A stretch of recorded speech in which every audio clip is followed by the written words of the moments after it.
Hello, hello, hello. Hope everyone's having a good weekend. I mean, all things considered. But, yeah. Let's play a little bit of Xenonauts. Yeah.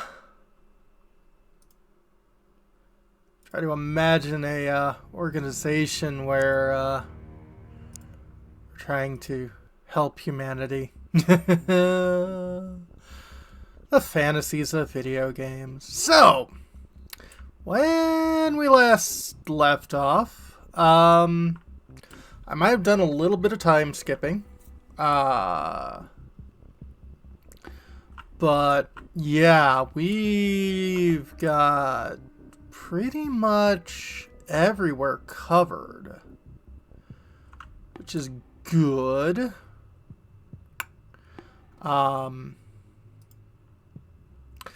So I'm currently building some marauders because I sent two of them to all the new places. So you'll be building one, etc., etc., etc. But really, the marauders are pretty strong.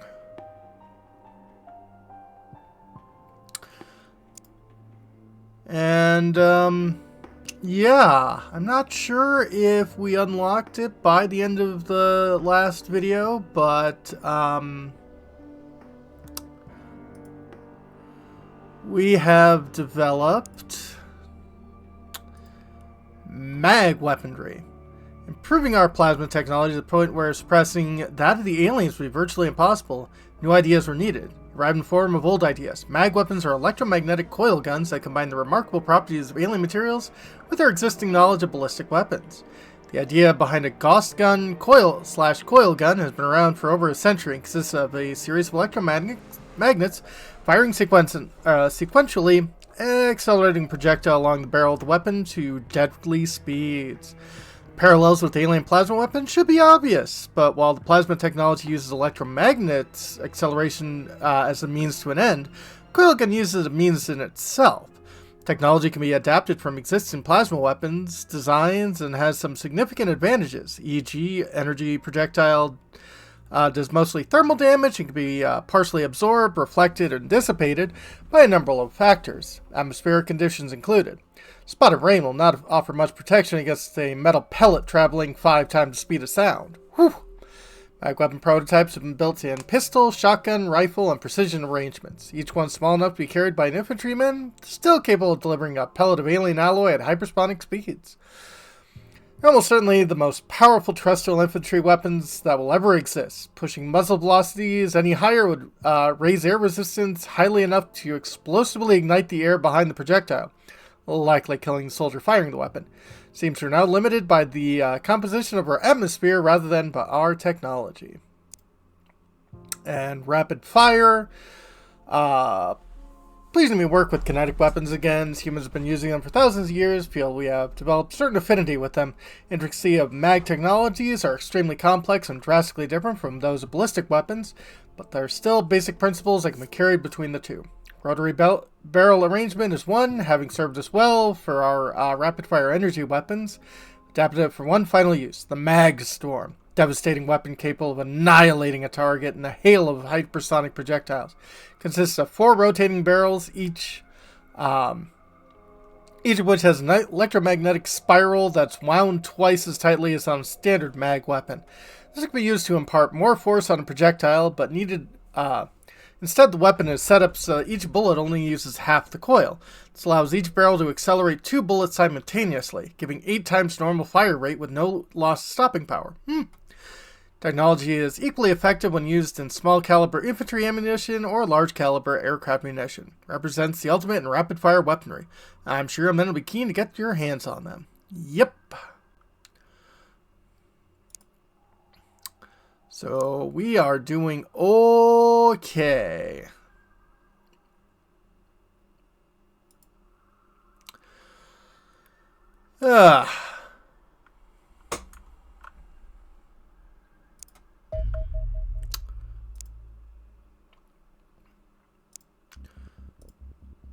Salcom. Yeah. You can blow that one up. 194. Send one from ear. 195. You're a big boy. So let's send two from Shakacom. You might be someone I'm going to want to do a mission on. Right next to the step.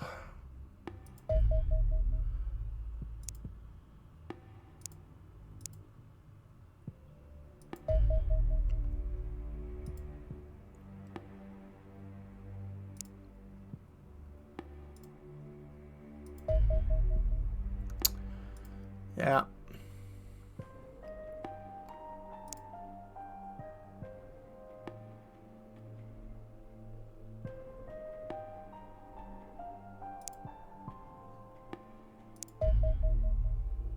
Strike cruiser. Ooh.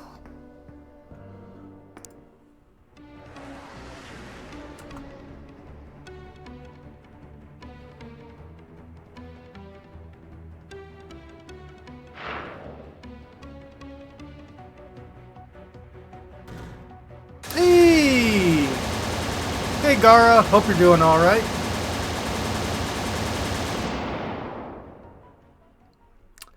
Feel free to lurk. 1 strike cruiser data core, 2 alanium, and 6 alloys. Nice.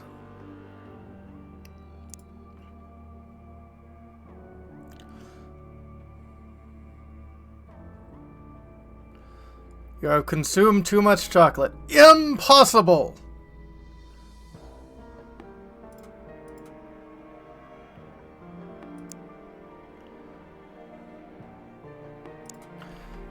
For such a terrible thing, you have been conscripted.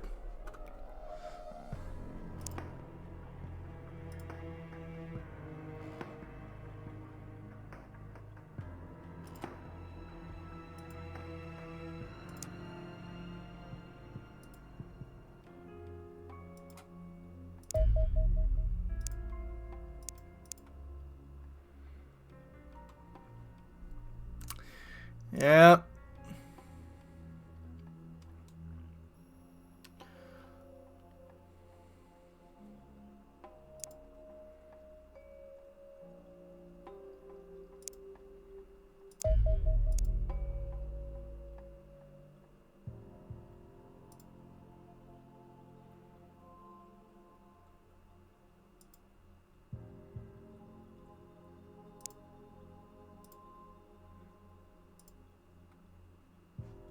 Hey, Bahamut. Hope you're doing all right.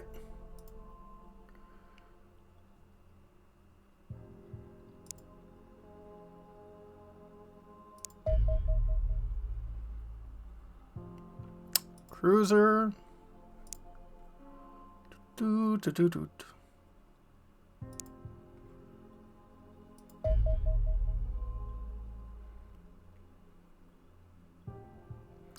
Fine as can be, yeah, know that feeling.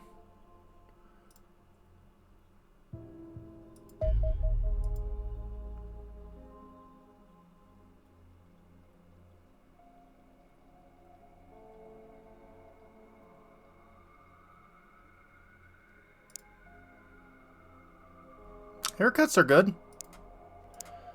Okay, let's send Madagascar there.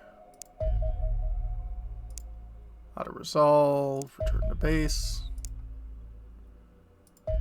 Let's airstrike that.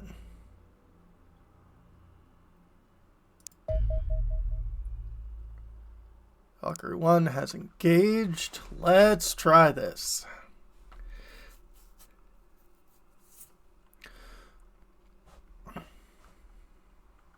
Ground combat loading.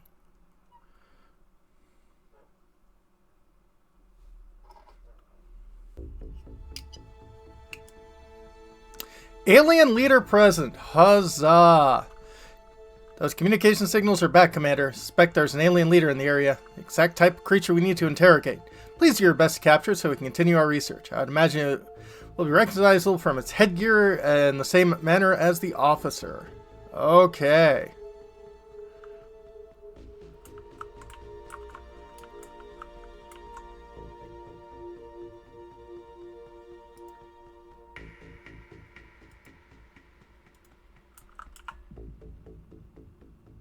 Oh, this is deployment phase, so we can just deploy wherever. Okay.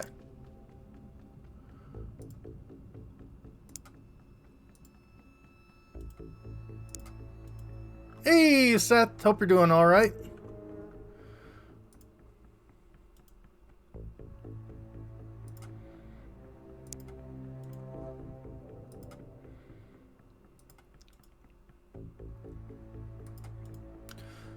Okay, so we are looking for an alien leader, so I'm glad this is a team with a lot of rocket launchers.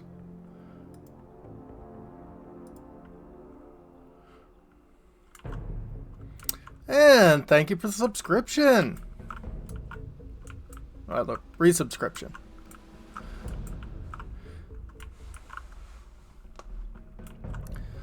Let's see here.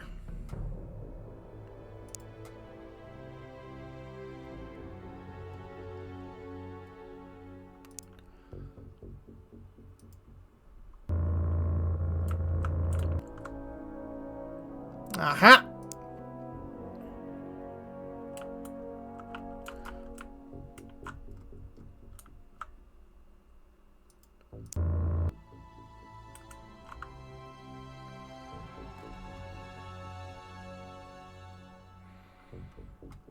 Yeah, I mean, you're not going to hit him, but...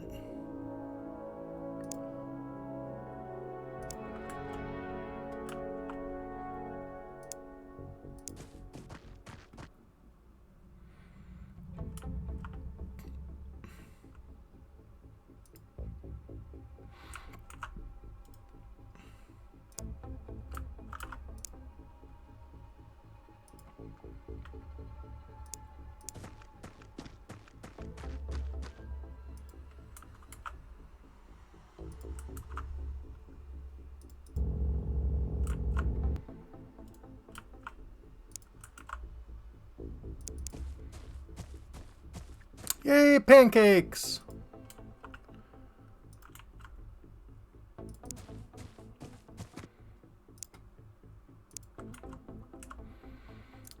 An Odin Step. Person I never renamed because, my god, with a name like that, you don't need to rename them.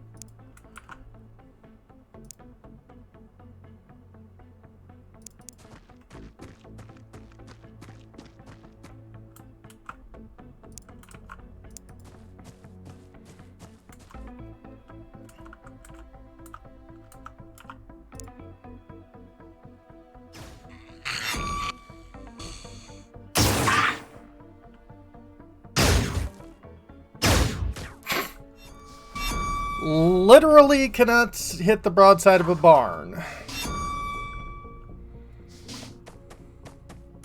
Oh, so they're not bouncing here and there and everywhere? Surge is berserking. I don't like that.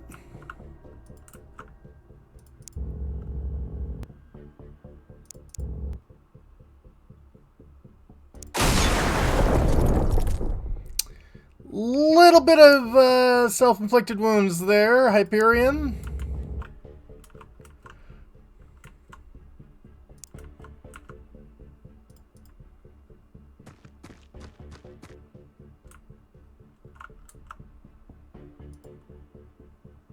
Aha!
Oh boy. Yeah, you are a big, big, big ship, aren't you?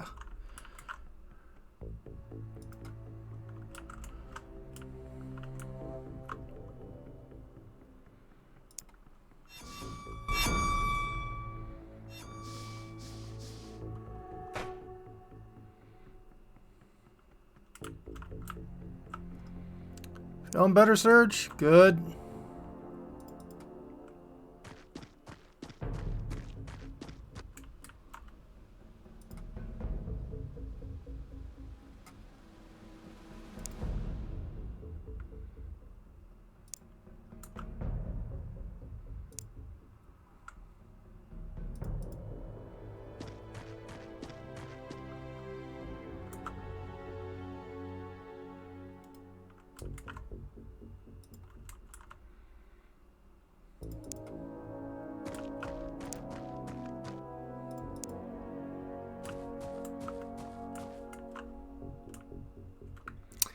It's a rocket launcher called Shark. It should be.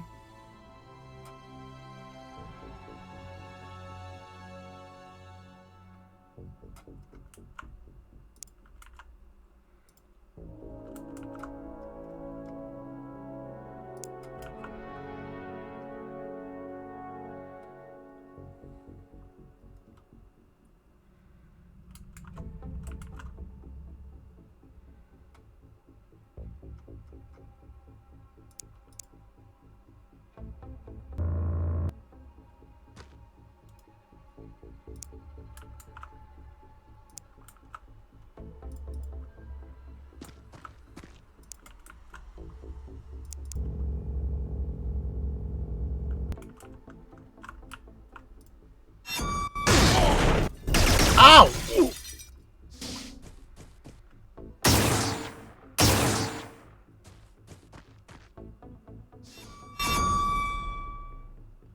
Sajak has become unnerved and all is hallucinating. Great.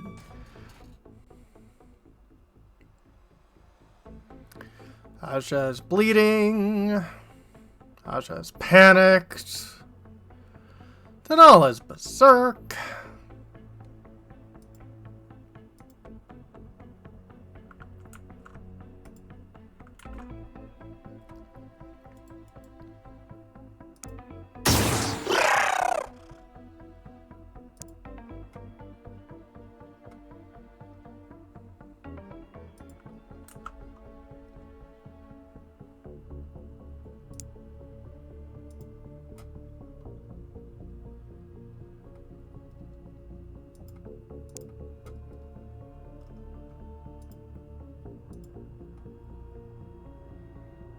Yeah.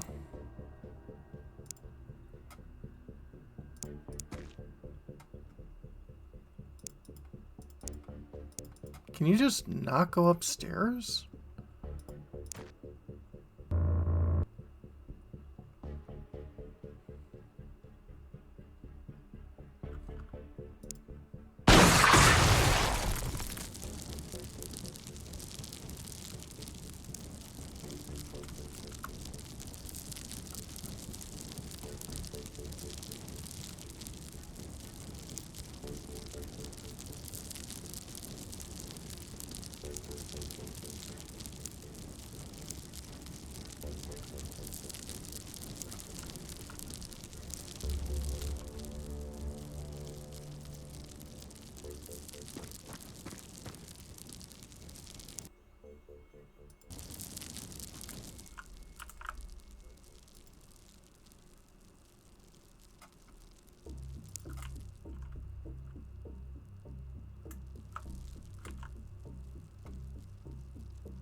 I mean, most offices don't like being on fire, but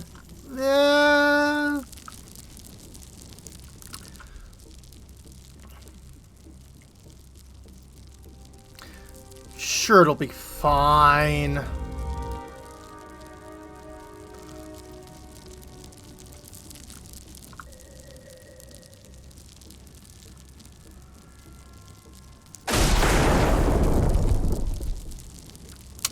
Well, one person turned into goo.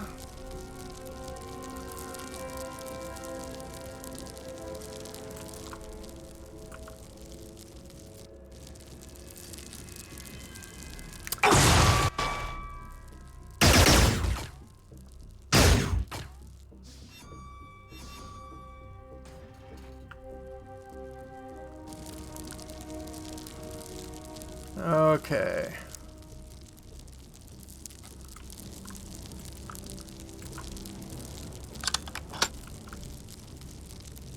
You reload and head downstairs.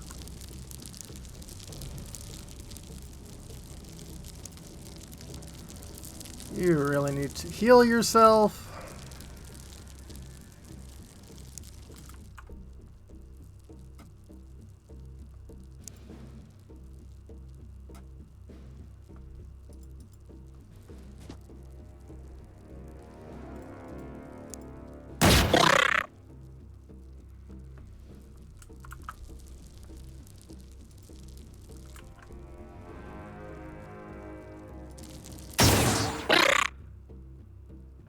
You are a tough person.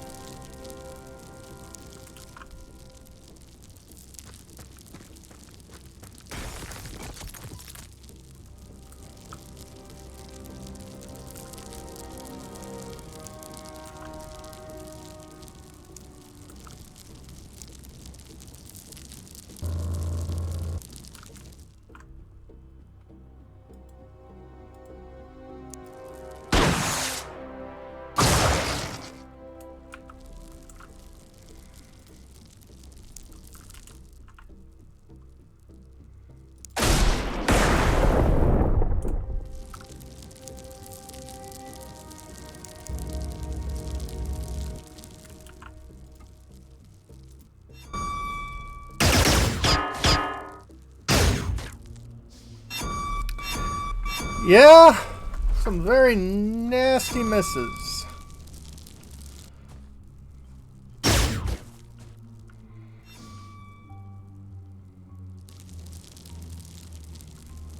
Cypher is berserking, I don't like that. Flanks is panicked, I don't like that.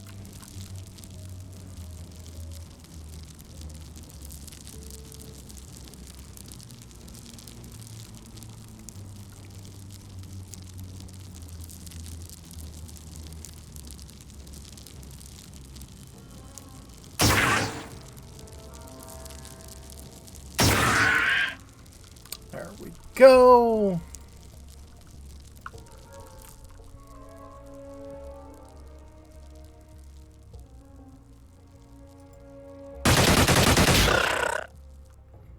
Finally.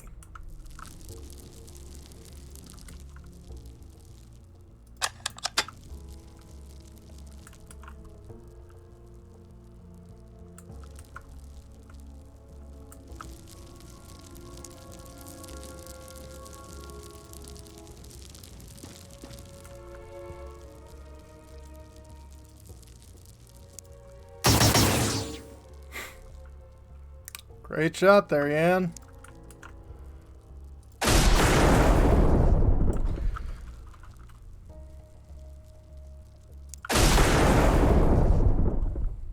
Alright, they've been turned into goo.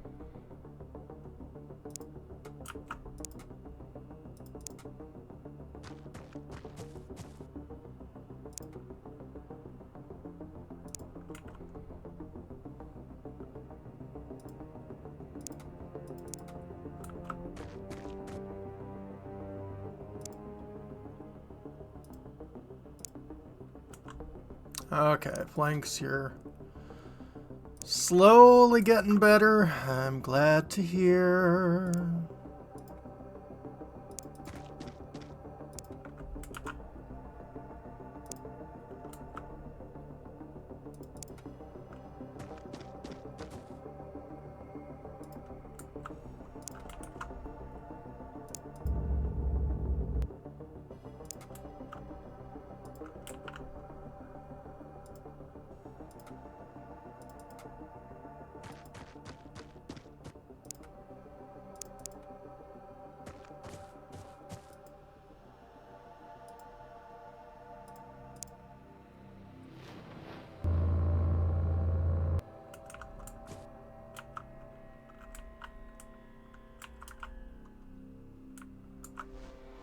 Weirdly interesting matches in Magic the Gathering Arena. Oh boy.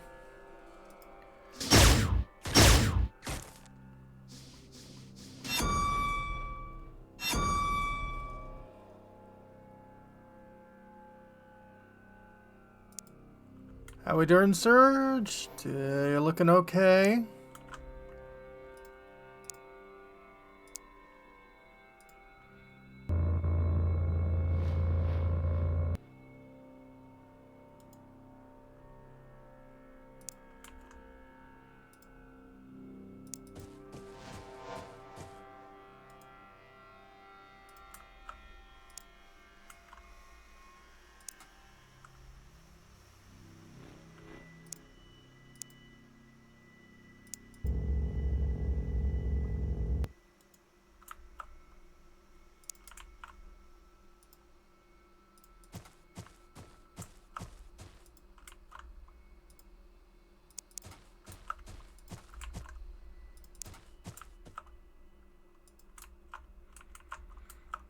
Played one creature and the opponent just conceded. I guess your blue eyes white dragon managed to beat the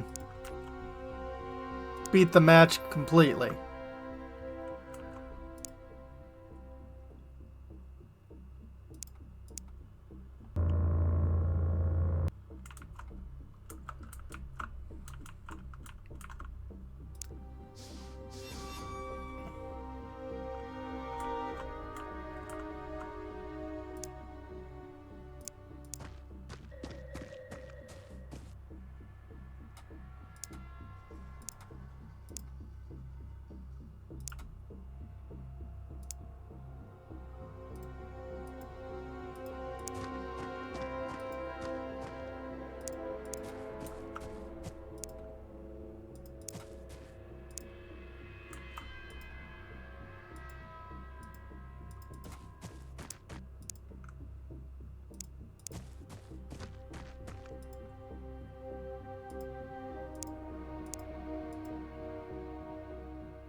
Oh. Well, that was me being a dumb.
No problem, Seth.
Okay.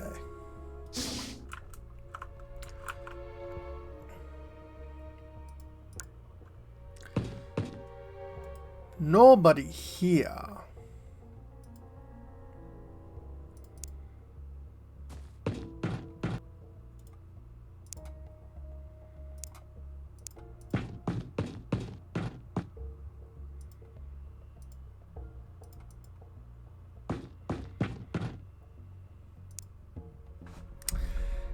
Oh yeah. Well, I mean, I'd like to take as much of this stuff as possible.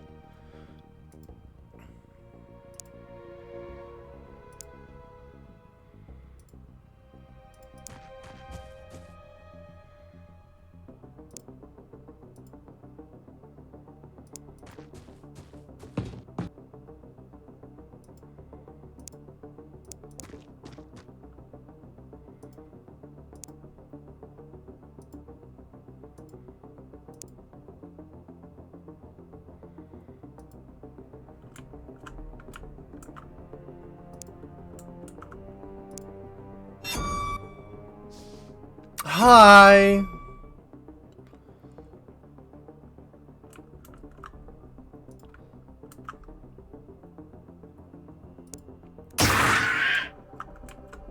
Thank you, Asia. Okay, Odin.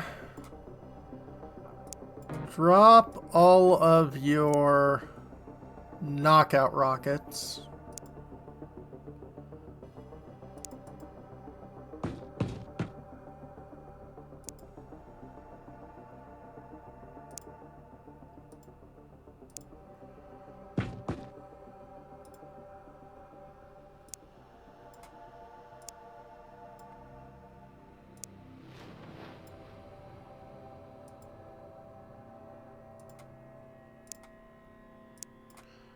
So now you also drop all of your knockout rockets.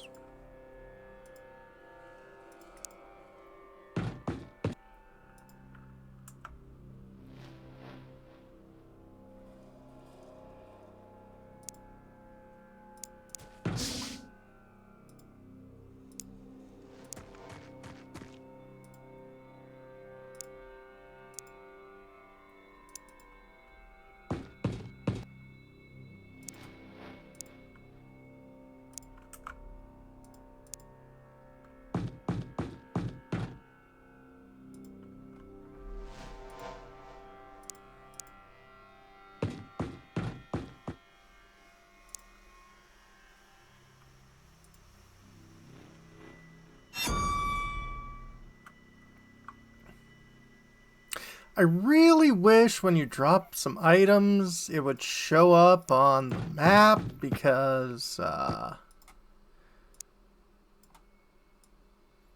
kind of sucks having to memorize all of this.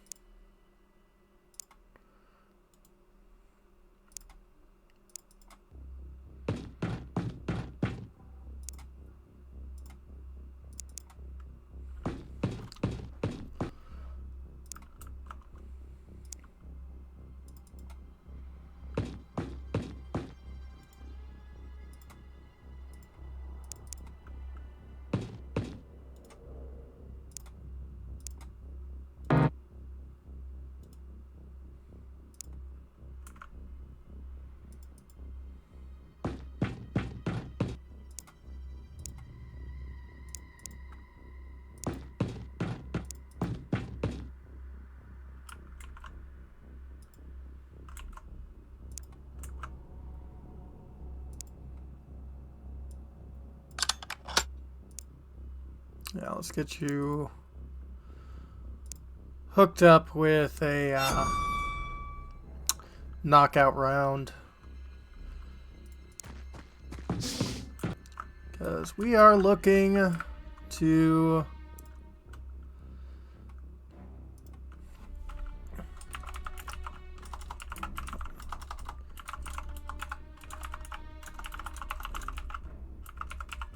knocking out the leader.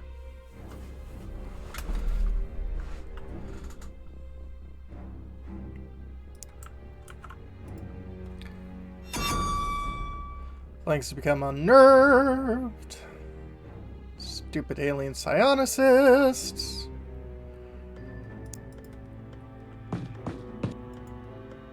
Okay. So...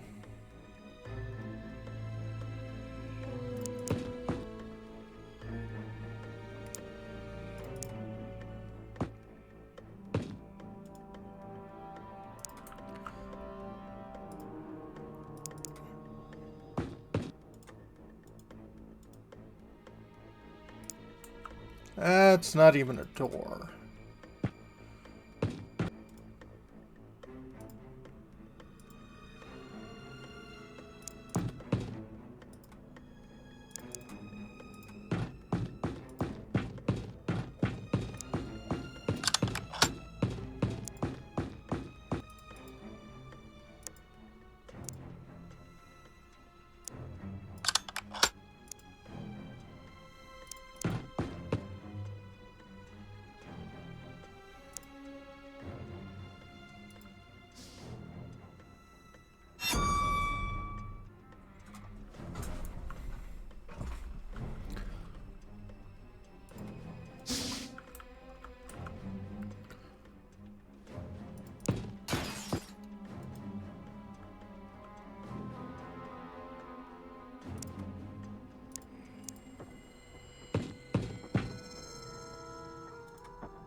Alright, Flaying Sabotage, take a little bit of time to yourself. Do your meditations. Yeah.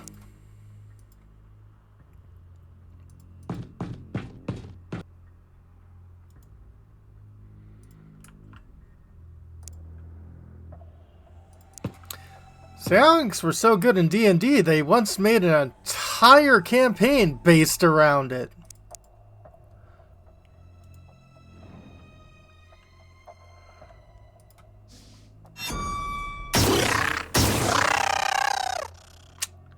Knock, knock.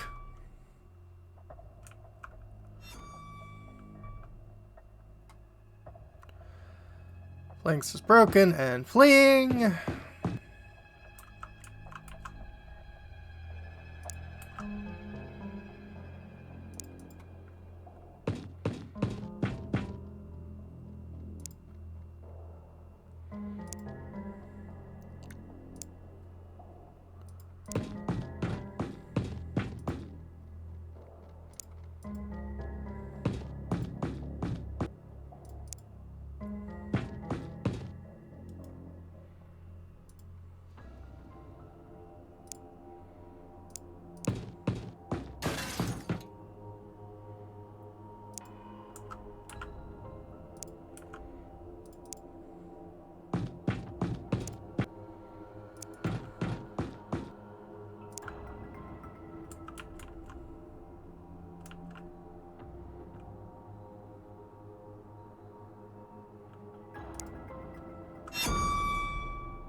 Okay.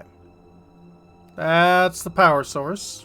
Nobody in there? Nobody. I like it.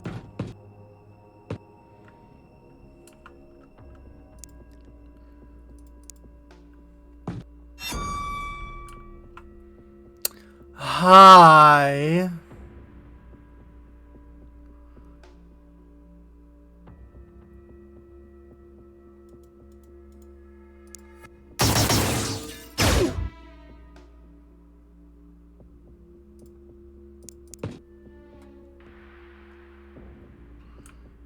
Oh, that sent us, yeah.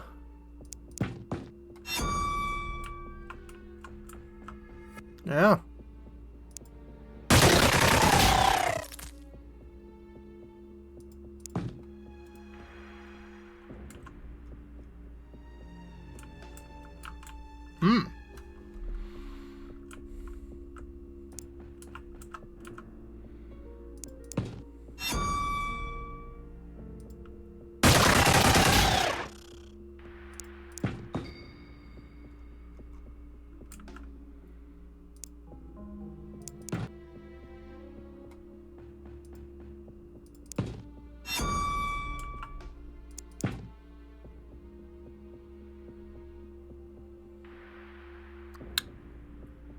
Well, can't shoot that far.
Yeah, let's first reload.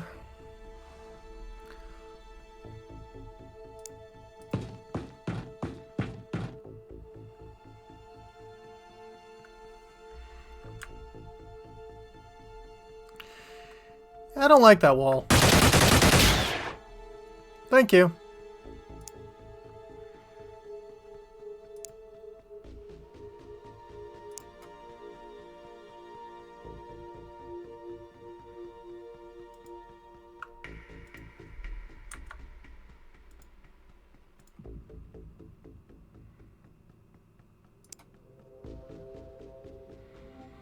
It existed. It knew exactly what it did.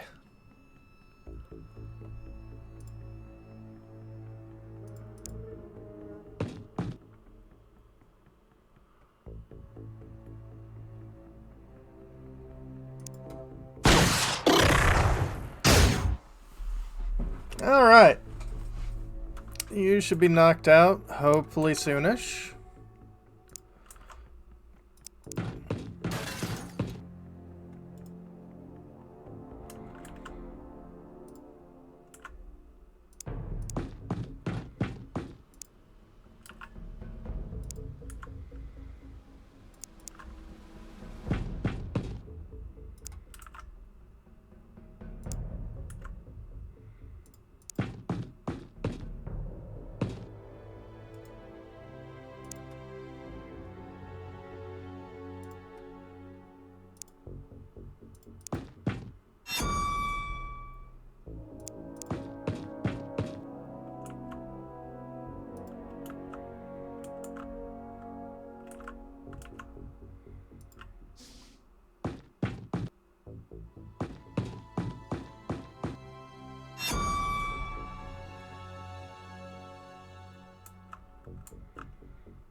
Okay, power armor, I don't have to actually worry about going into smoke. Because you've got yourself a little bit of a breather. That's it for your non-lethals.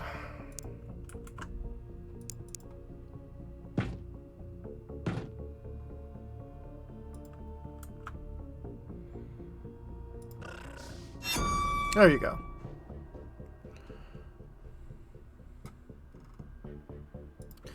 Tanal, are we feeling better? Would you like to join the rest of the class?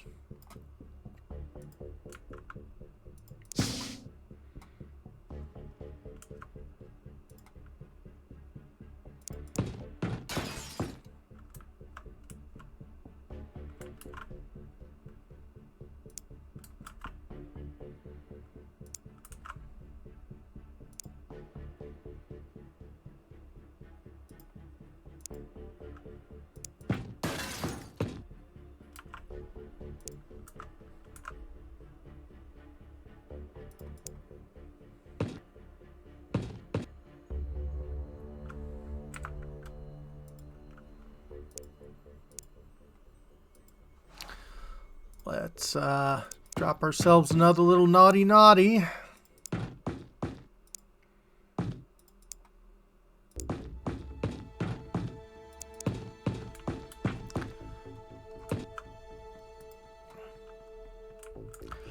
I think once we actually catch this leader, we shouldn't have to worry much about, like, capturing people alive.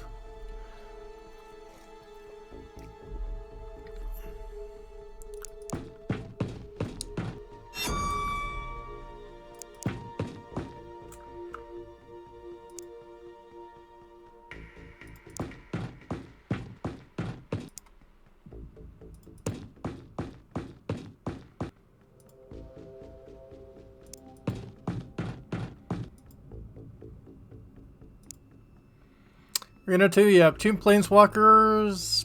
Well, I mean, Ajani is, you know, perfect in every way.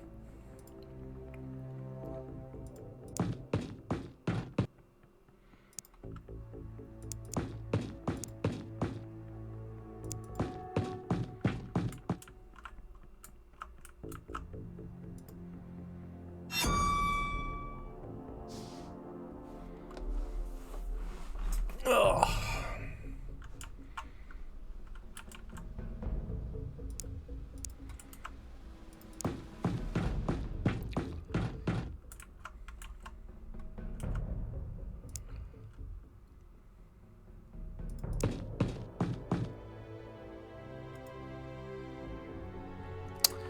Hey, Mark. Well, yeah, Mark's not on this mission.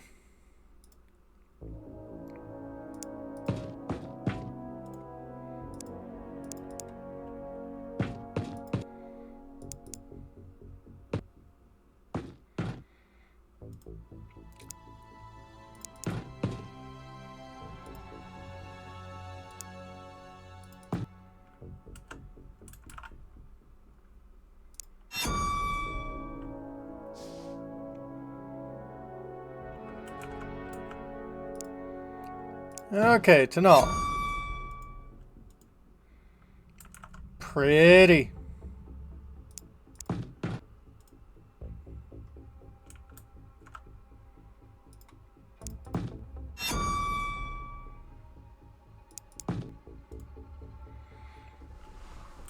Is this a roulette wheel?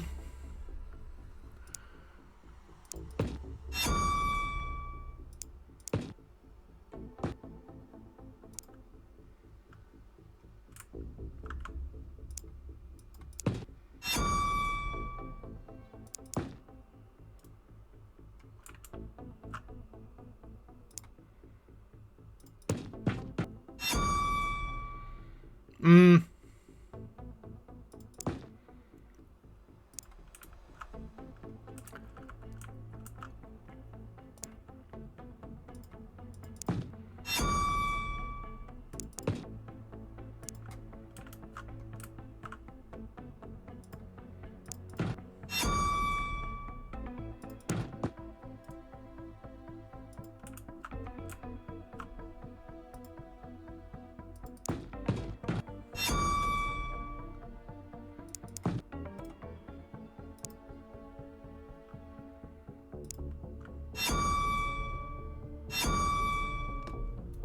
Aja's under alien control.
No problem.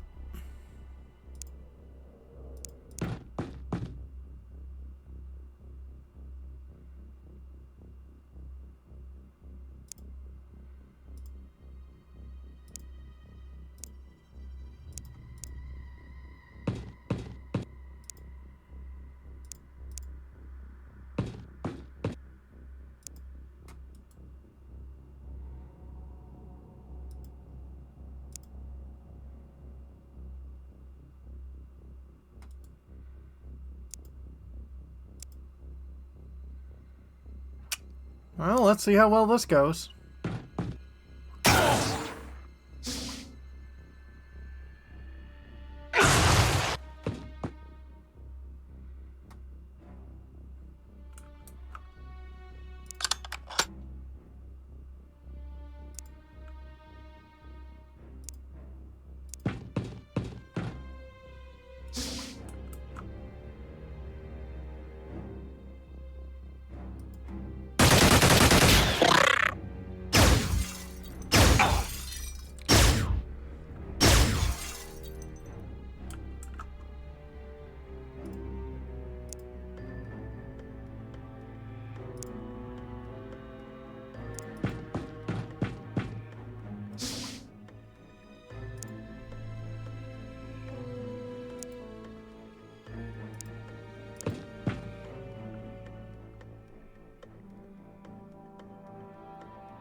The purple gas safe, it is knockout gas. So, technically not, but, you know, there's worse.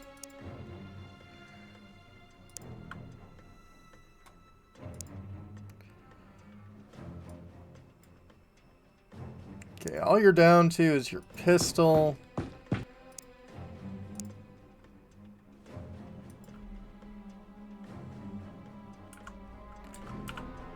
Exactly.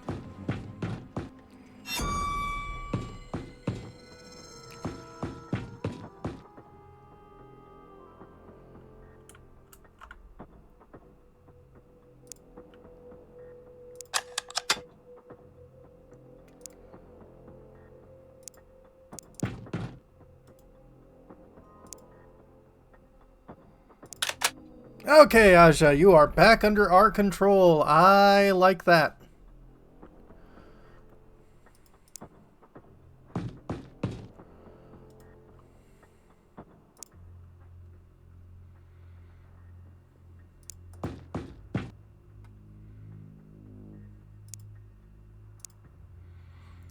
Yansu is definitely going to be spending a heck of a spa day after this.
Well, as long as we get a knockout Mega Flare, that would be useful.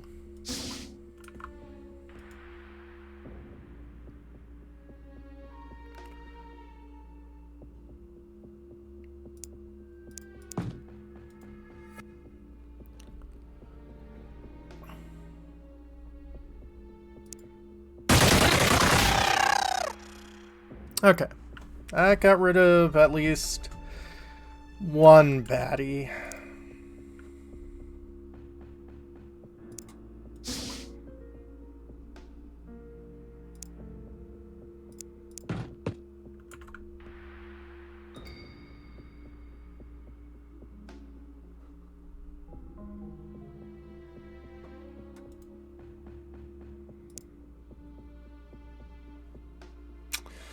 Ah, well, that don't help us right now.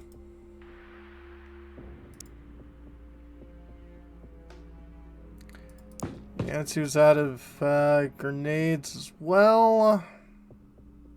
Oh, but Yansu does have a couple more stun rockets.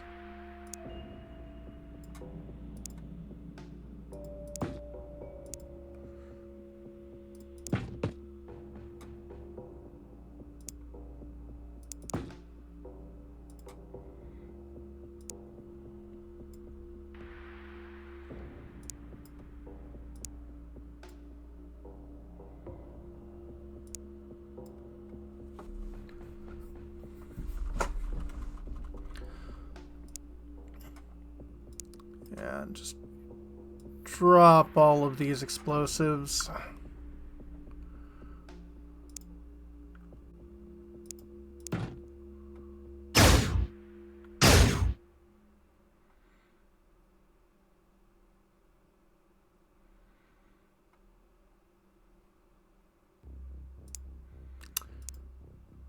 And you also have a knockout rocket.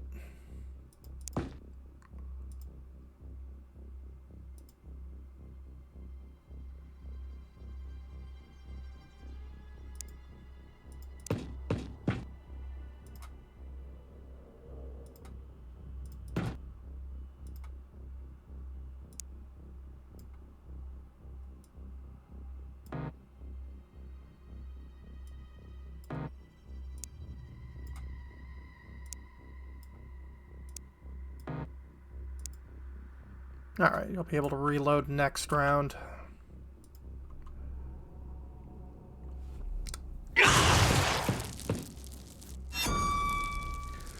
Blanks is hallucinating. Well, at least you're not shooting my people. Blanks is berserking.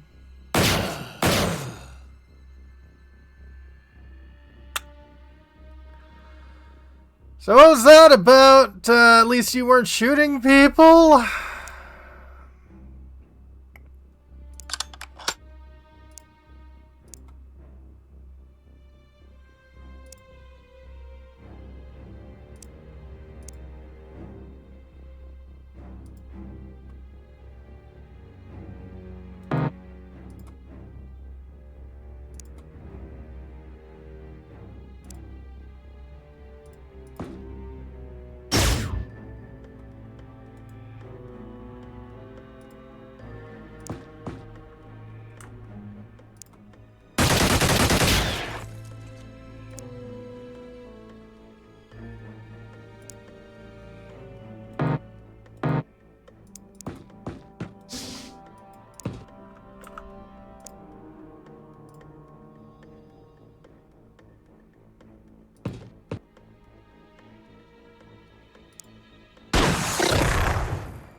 Cypher is unnerved.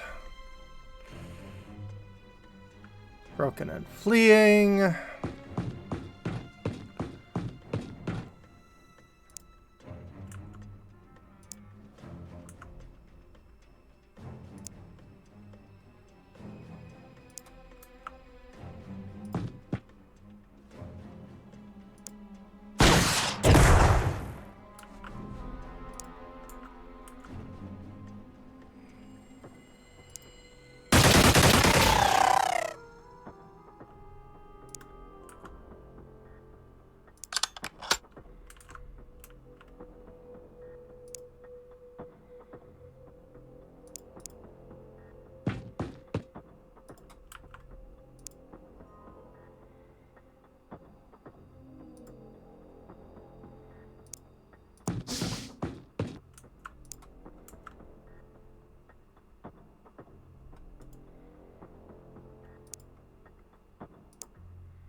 Wow, that is the worst throw I have seen in this game yet.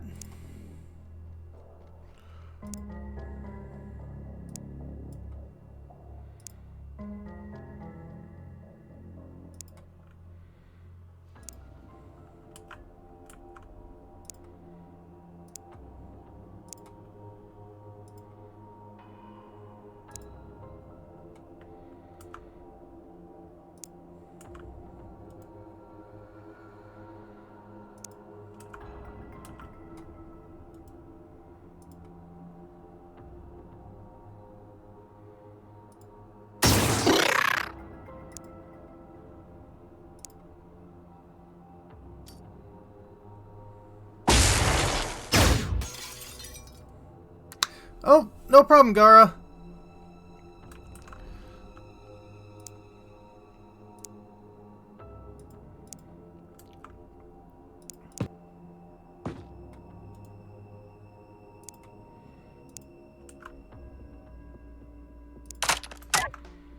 I might reload this, because,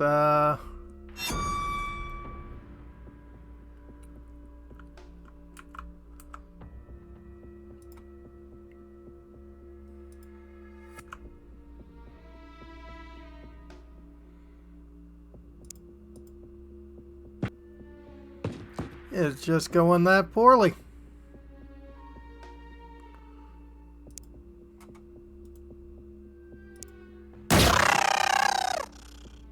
Okay.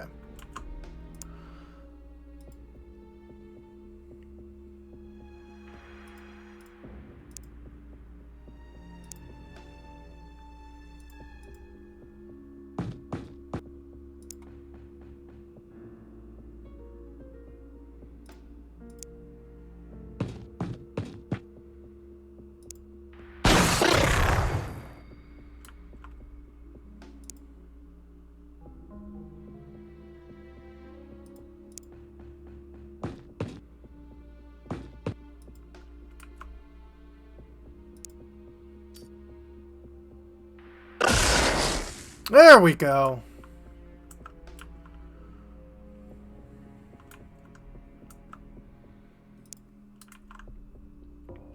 Let me guess, that's not the end of this mission, is it?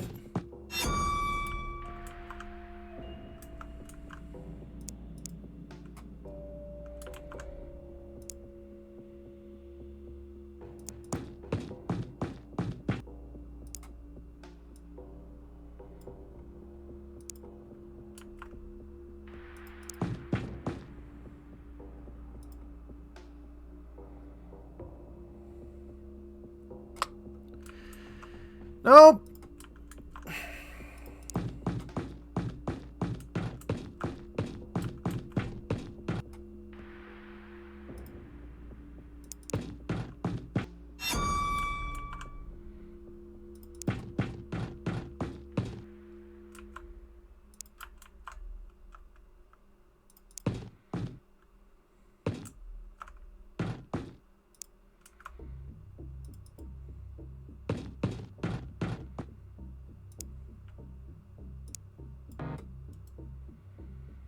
Well, at the very least, we have what looks to be an alien leader.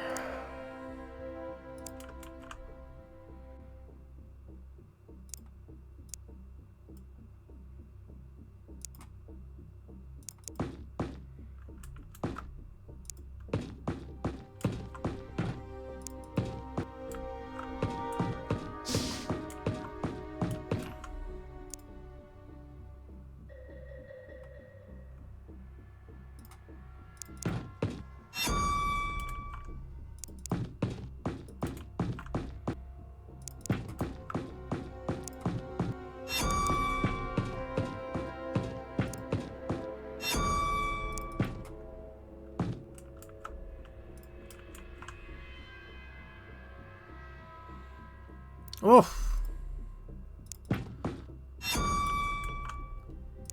And it's always terrible when it rains in the winter, because you know that's just going to turn into straight ice come thaw.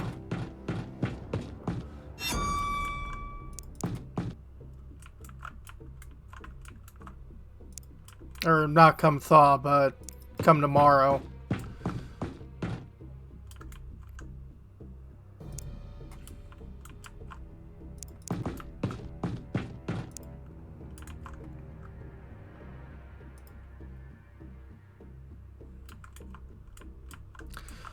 Well, on the bright side, we've at least gotten rid of all the psionicists.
Oh!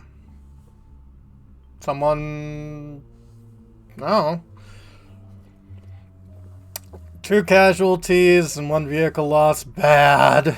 At least there are plenty of surviving citizens. Yansu is KIA, but Odin managed to be revived. That's good.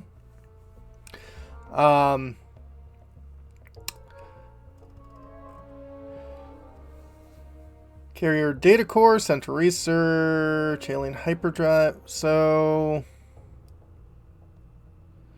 Cessian leader corpse destroyed. Ah.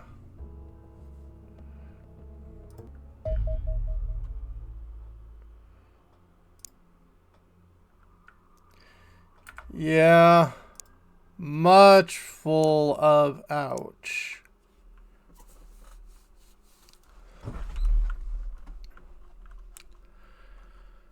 Well, I didn't get the leader, though. I didn't capture the leader, rather. I just killed him.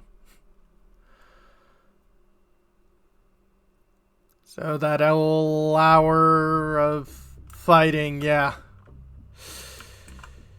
That's fine. That's why I make saves.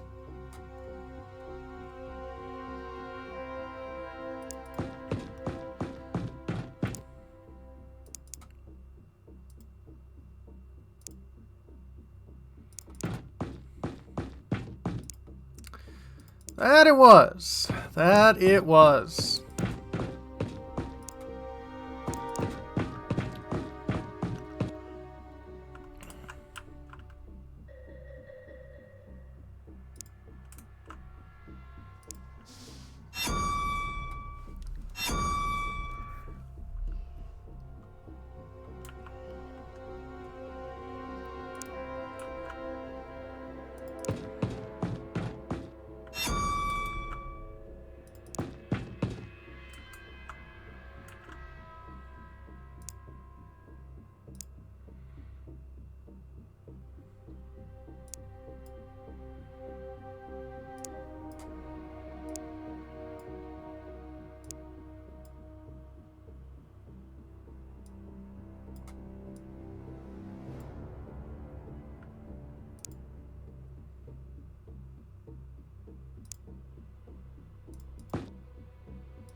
Oh, take care, Mark. Hope you're doing all right.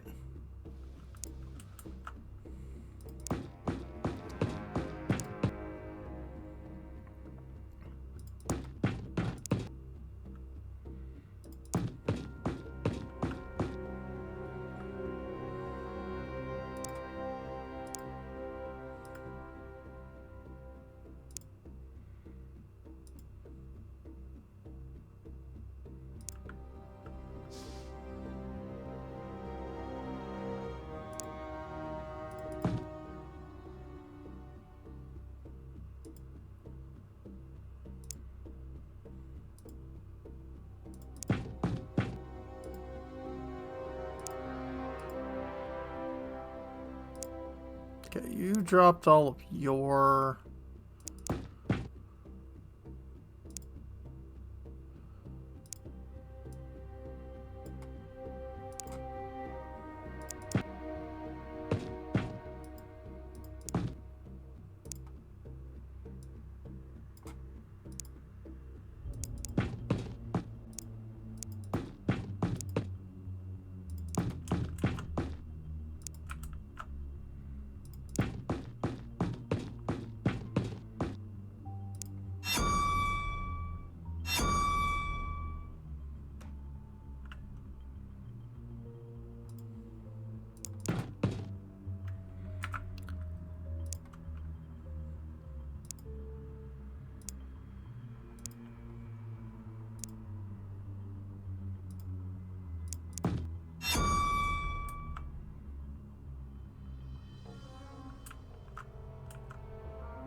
How do you suck so much?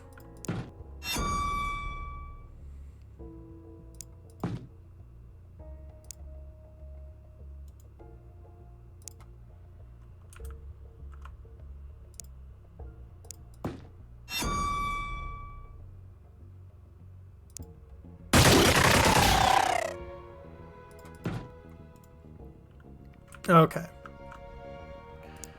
We know the leaders wear headgear.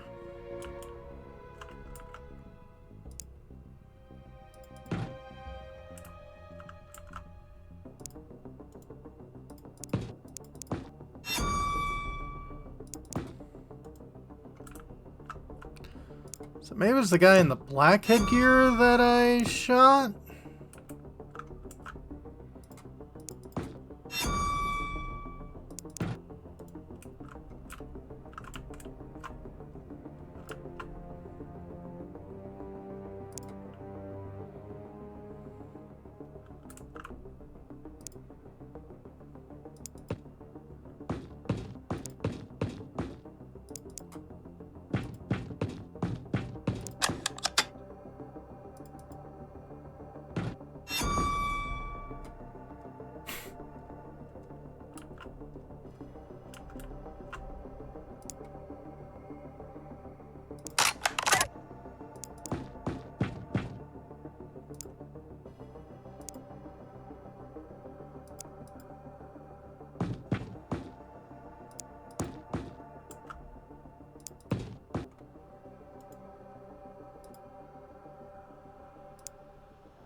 Okay.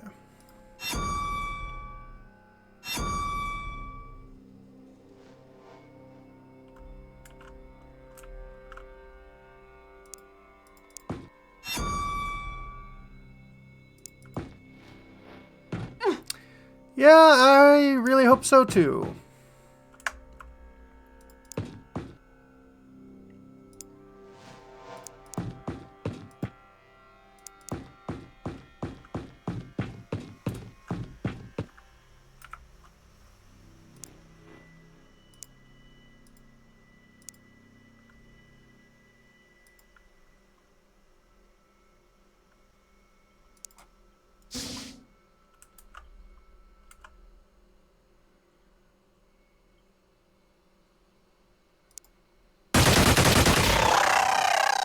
All right.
Giant moving reminds me of cheese. Yeah.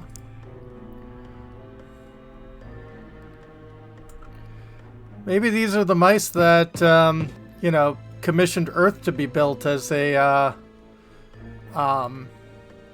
supercomputer.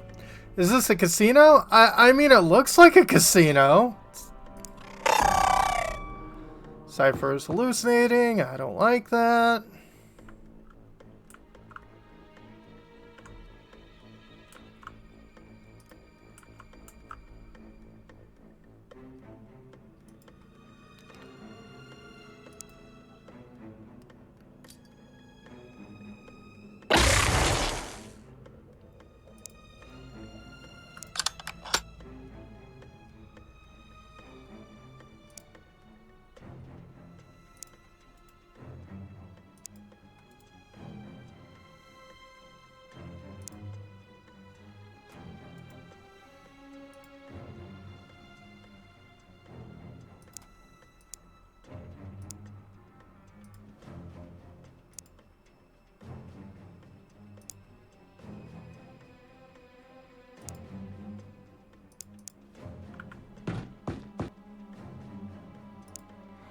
I mean, yeah, maybe.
Okay.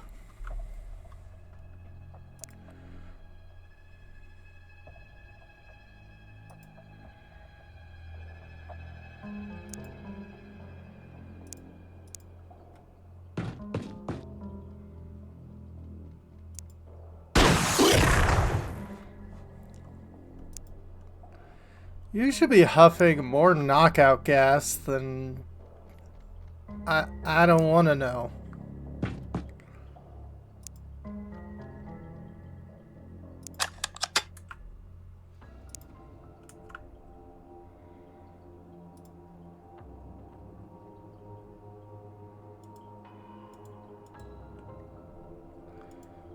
$25.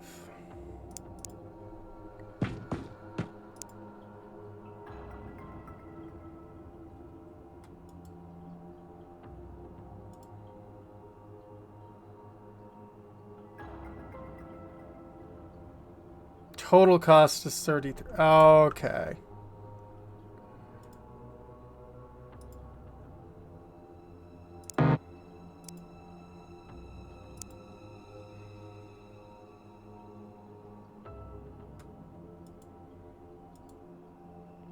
$44.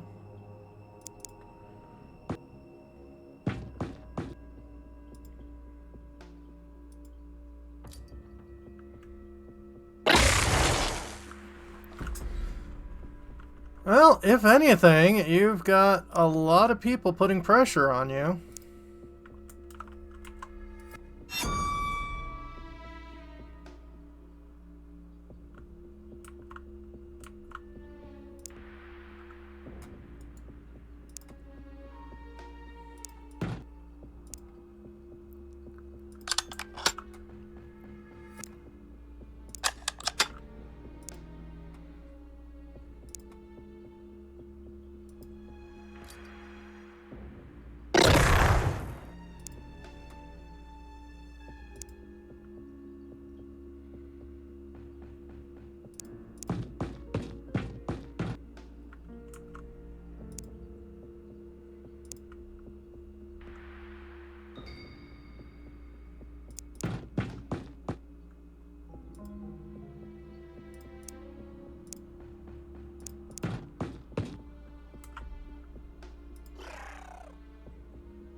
Okay, you're knocked out.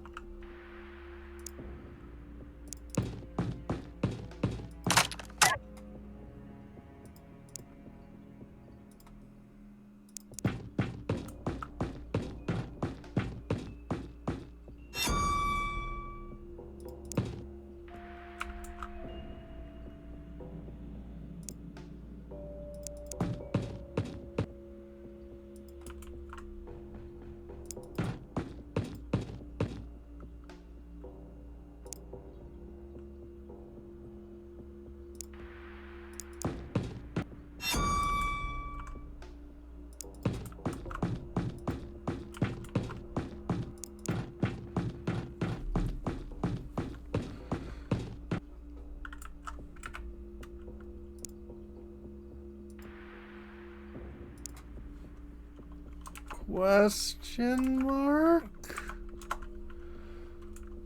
Can't make a question mark, so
it sounds like the remaining alien is one of those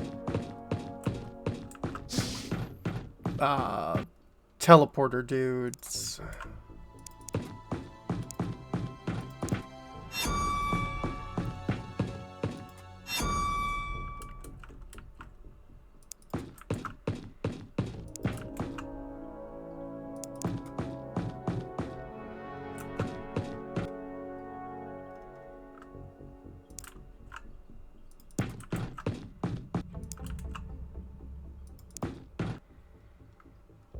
Yeah.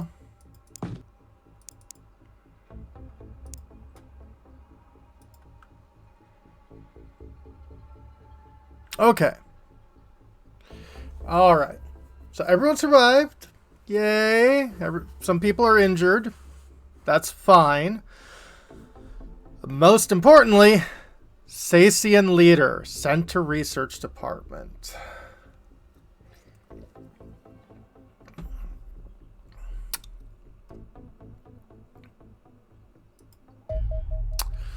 Alien leader interrogation, alien fusion reactor, and alien hyperdrive.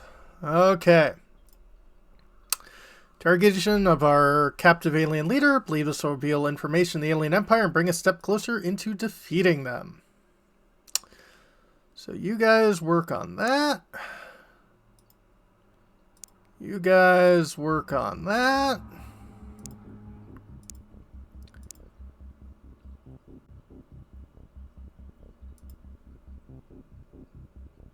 Oh, everyone's just working on the alien leader. You know what? That's fine. Yeah, yeah. So you're being built.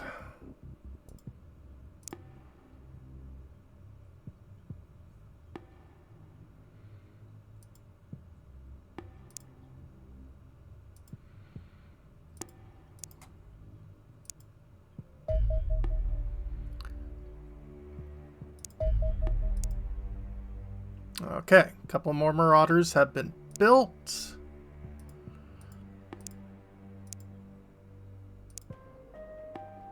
So you've got two.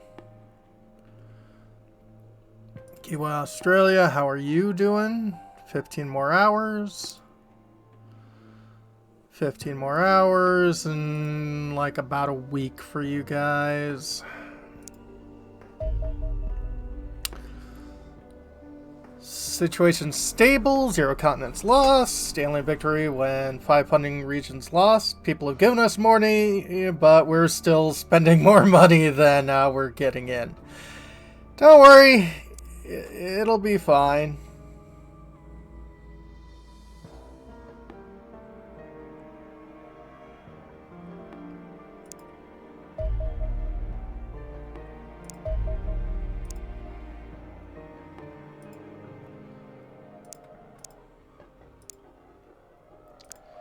You've got two. Okay.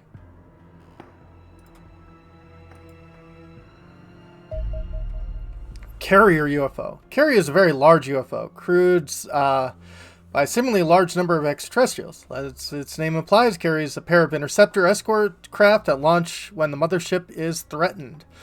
Configuration of the carrier is reminiscent of the landing ship, in essence a little more than a very durable cargo/transport ship, though the hangar bays and launch tracks fill considerable space. Carrier still has a capacity of carrying a sizable terror team or enough equipment to construct a large facility on the surface of our planet. Ooh. Lower levels contain cargo space, the crew compartments, and 3 possible entry points. Ooh, 3 possible entry points. Whilst the important systems are located on the upper decks, craft's command room, fusion reactor, and hyperdrive. 2 electromagnetic launch tracks run almost full length of the vessel used to release the escort craft as required. They are a remarkable piece of engineering capable of accelerating a large fighter up to several times the speed of sound in less than 50 meters.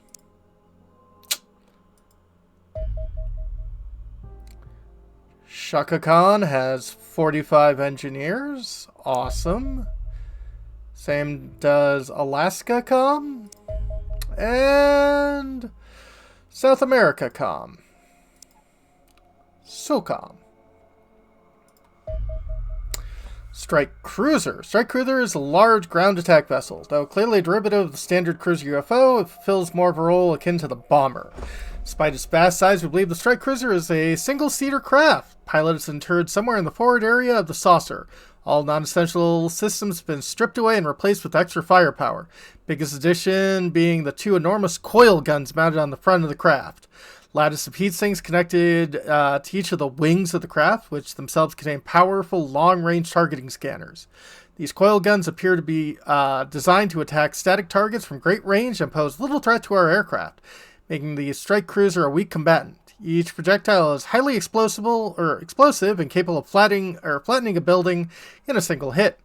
Given much of the SOC section each craft can carry at least 30 of them, it is imperative that these UFOs are shot down before they inflict too much damage on the nations that fund us. Predictably, the explosive payloads of the Strike Cruiser makes it highly unlikely a successful interception will leave much in the way of recoverable wreckage. Yeah.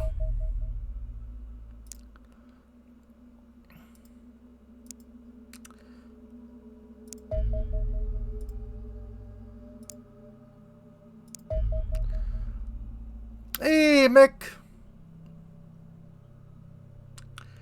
Let's auto-resolve. Return to base.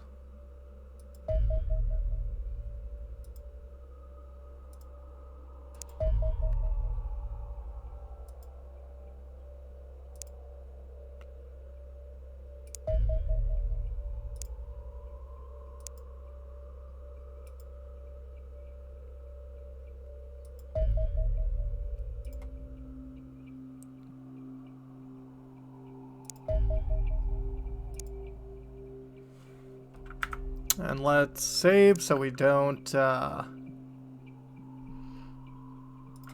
crash again. Yep. Aja's doing okay. Ouch. Yeah, you better return to base.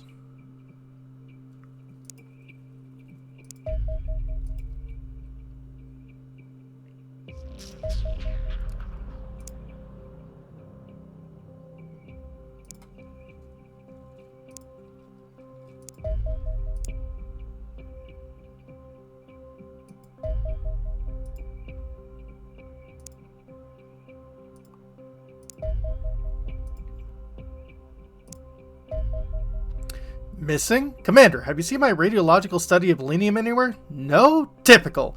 Take the time to design a flawless filing system, my team has still walked off with papers. This isn't the first time this happened either. We have several research papers go missing. Nothing more than a day at most. But it's holding up work on our weapons development program, and this time we can't afford to waste. I've spoken to the Provost Marshal and reminded him that if he's going to post his goon at the door of my labs, they should be taking their jobs more seriously. Hopefully that'll be sufficient.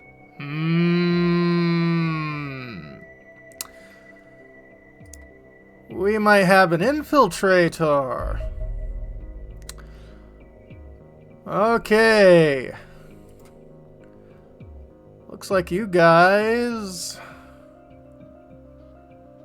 are doing pretty well.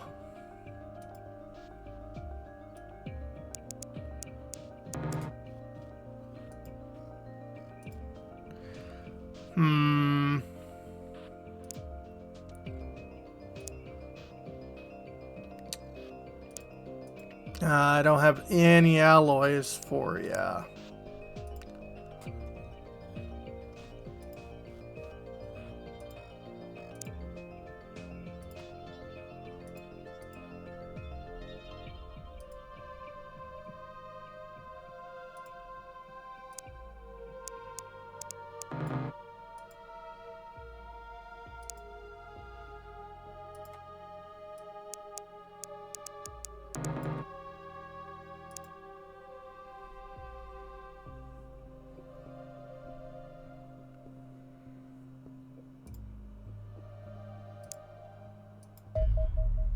Laser mass production. Perhaps the naked theft of my research is a silver lining to it, Commander.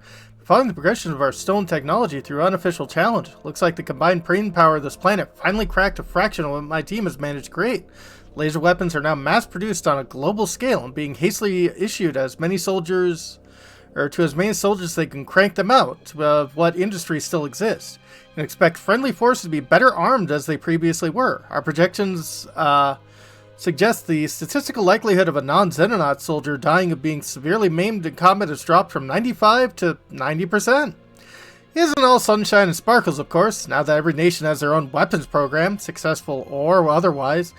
They're completely dependent on crash UFOs for selenium and alloys, making our sponsors our biggest competitors to the resources we need to win the war. Furthermore, the Xenoastronomy labs report the alien armada appears to be more complete with refitting their largest invasion crafts. These brave heroes are a day late and $1 short. Unless they manage to pull themselves up to our own technological level, we'll continue to be the best and only hope for mankind. Viva Hard Light!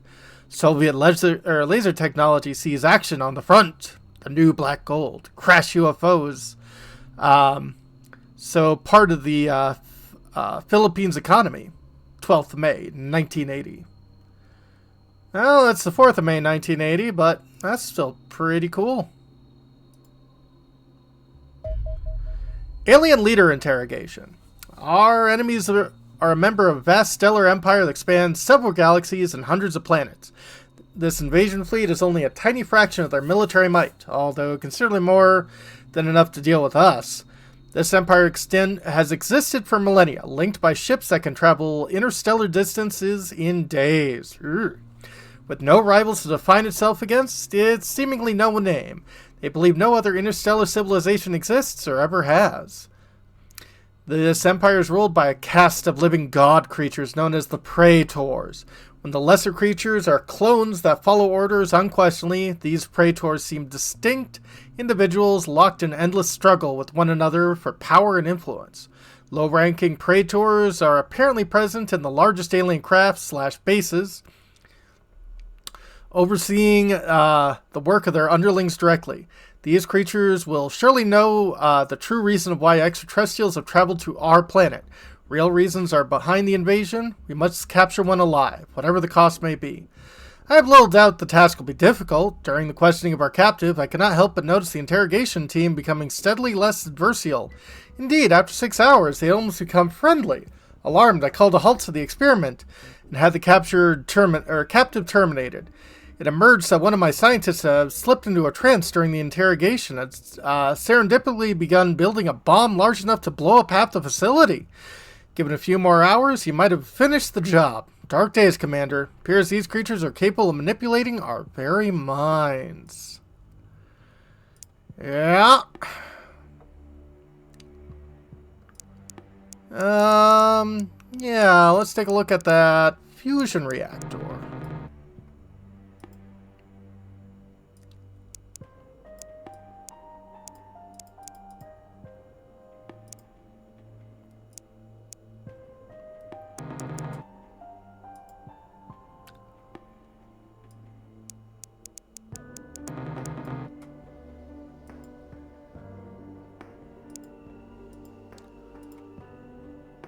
Can I get more scientists here?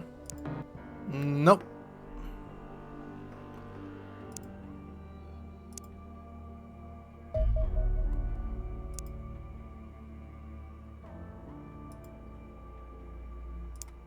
And you got 5 hours left.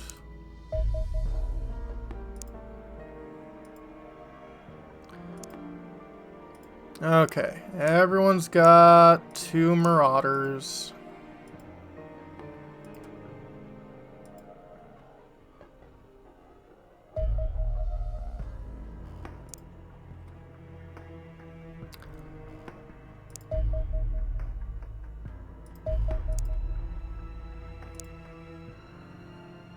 Marauder 4 is repaired. Shakacom, Alaskam, and SOCOM. Yeah, these are all just major production plants.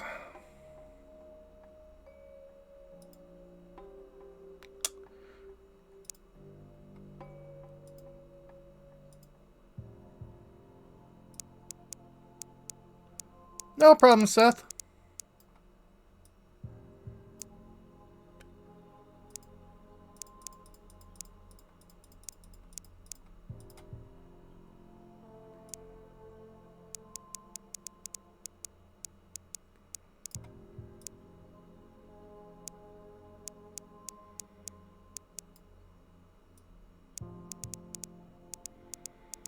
And 160.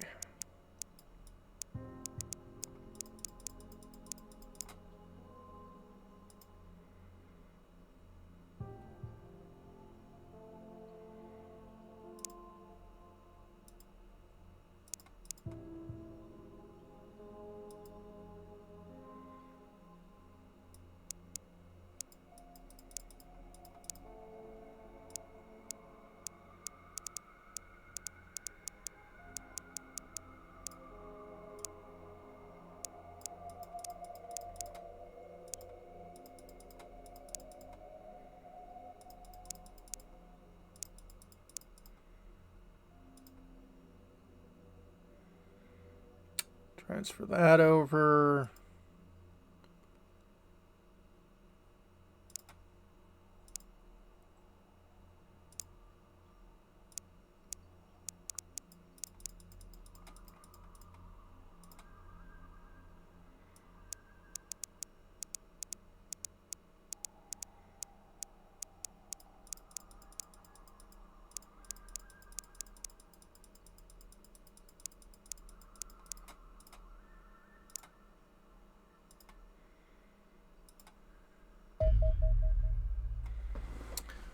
Okay, massive.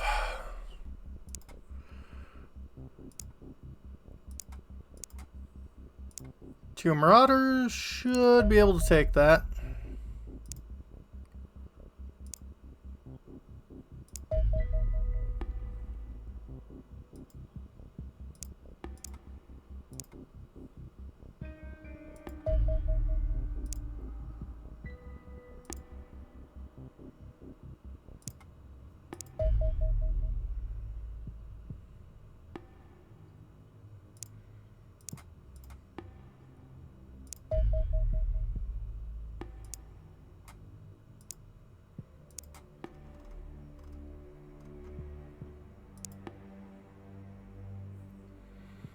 Goodness, they are really sending out the big boys.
Yep, take care, Mick.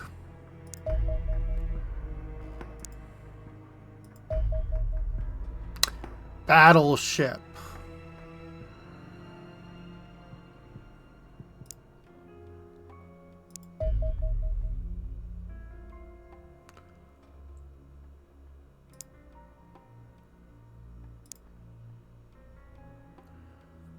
Okay.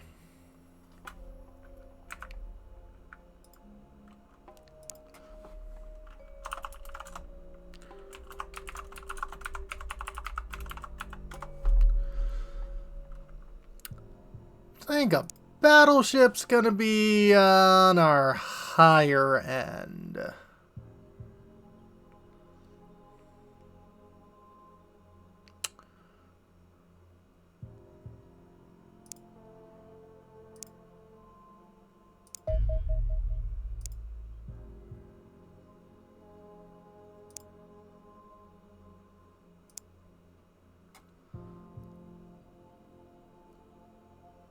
Capture an alien praetor for our interrogations.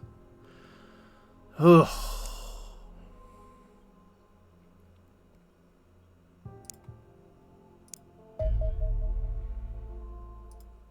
Engage.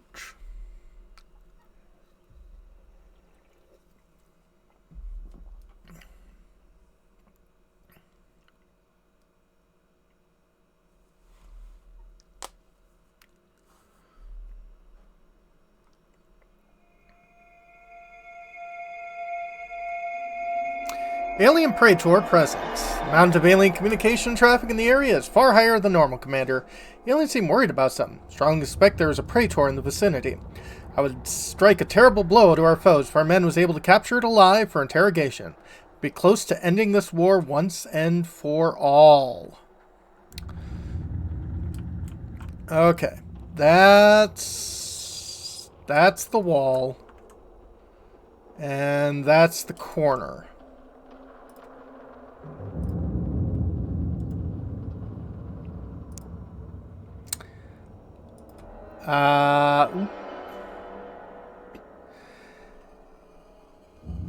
Girl, I forgot to give you armor.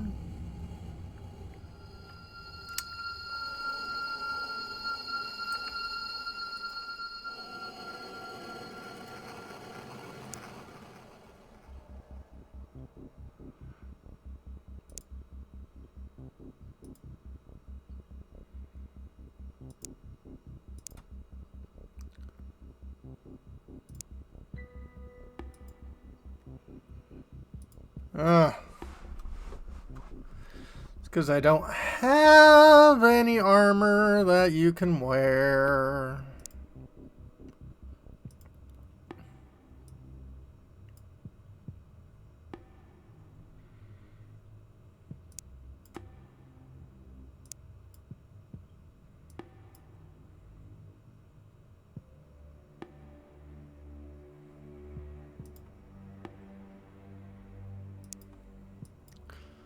Okay, because we're going up against a big baddie.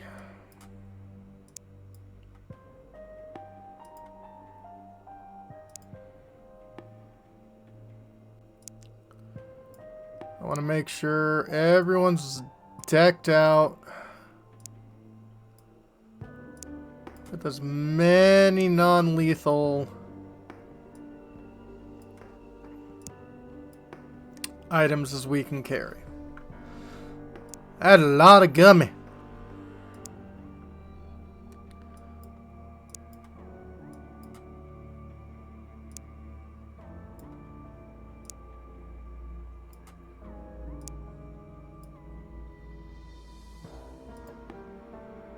Okay. Okay.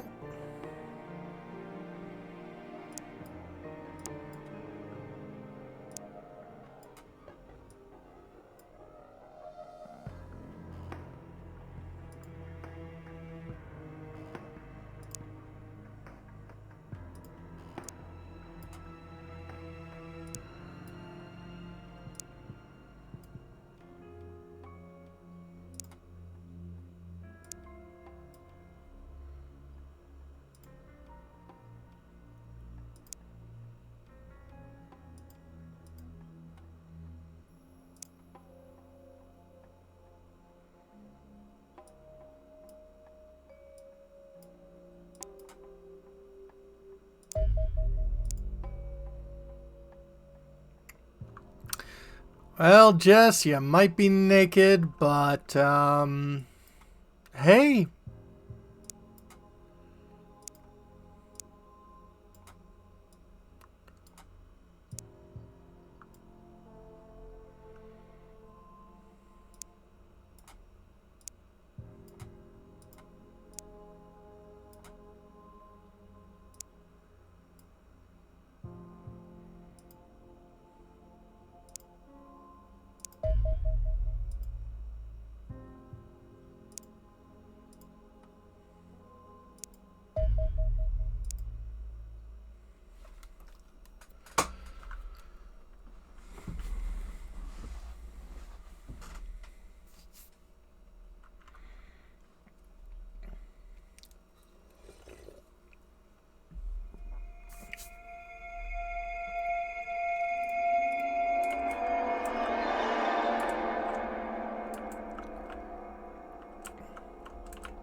Okay.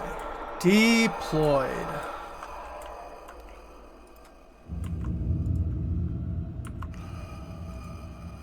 Unfortunately, this is going to be a night mission.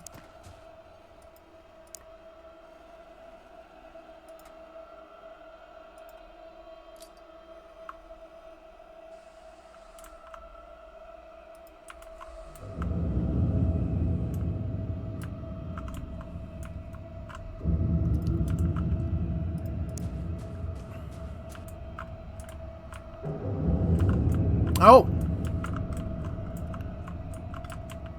Okay, this is kind of like a big corridor.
Yay.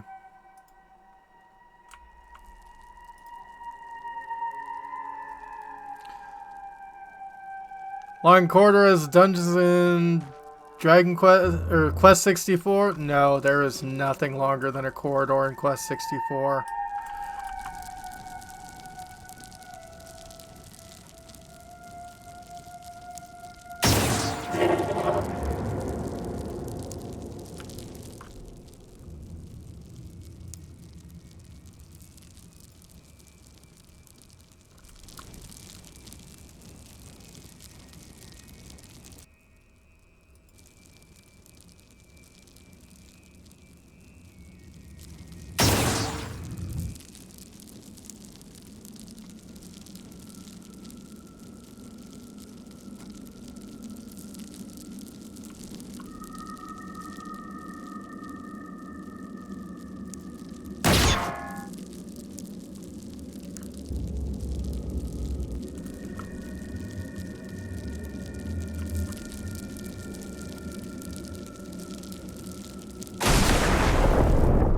Okay, one of you gone.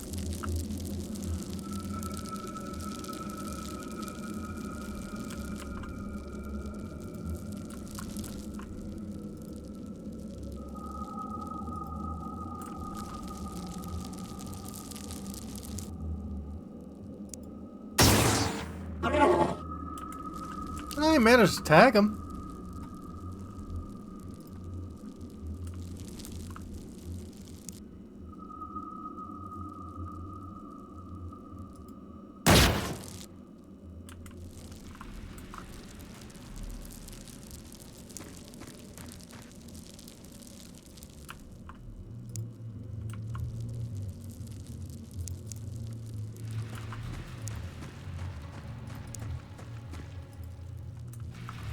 Oh, hello. Ooh.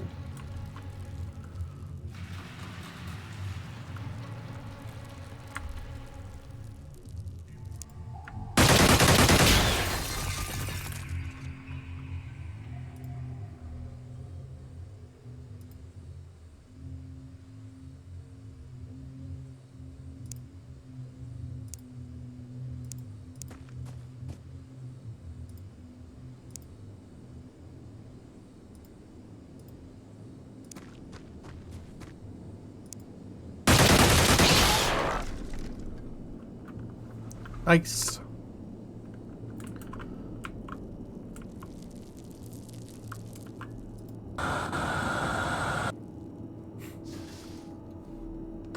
Yeah, you don't want nothing to do with that, eh?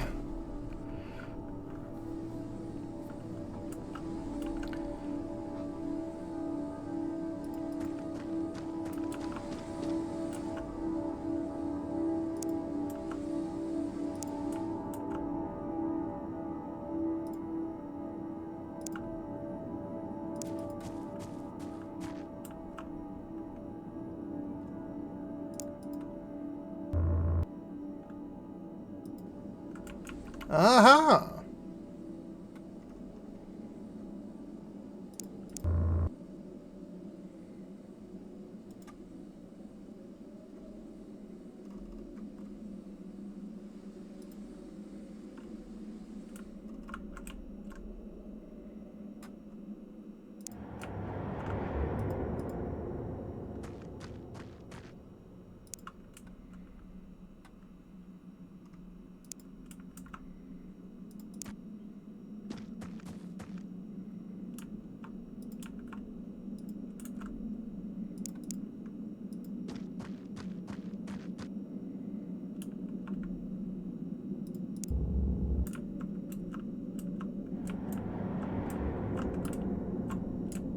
Okay, that is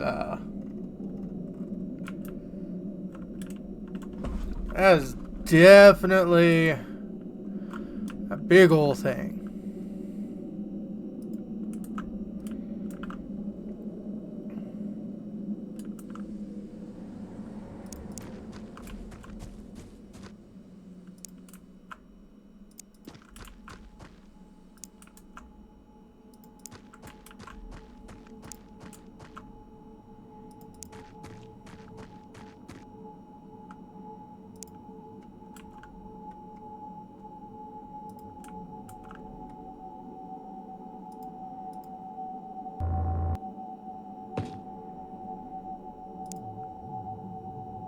There you are.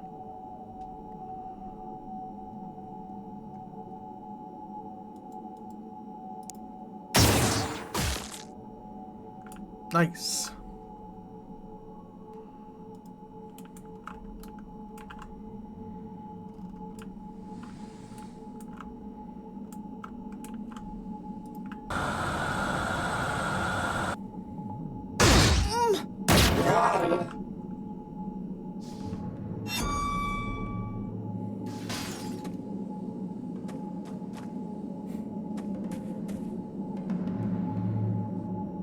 A lot of people are realizing that they are not paid enough for this shit.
Hi.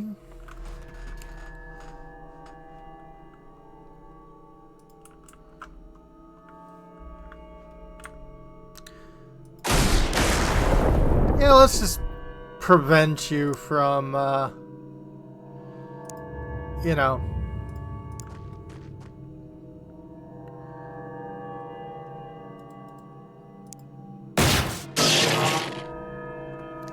Good going there, Private?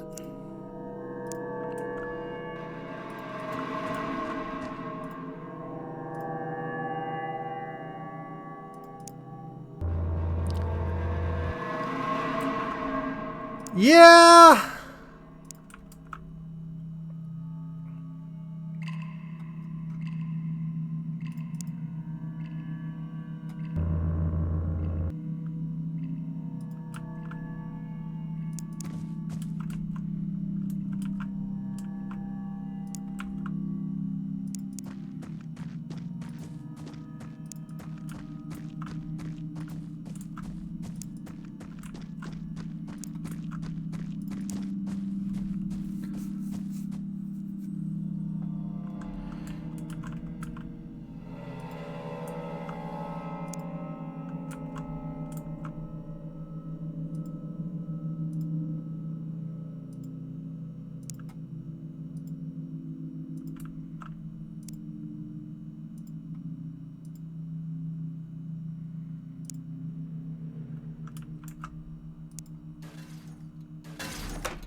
Okay.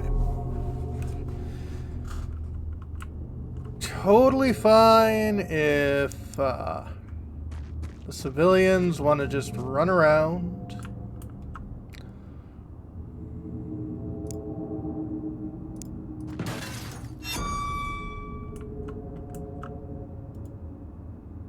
Hi.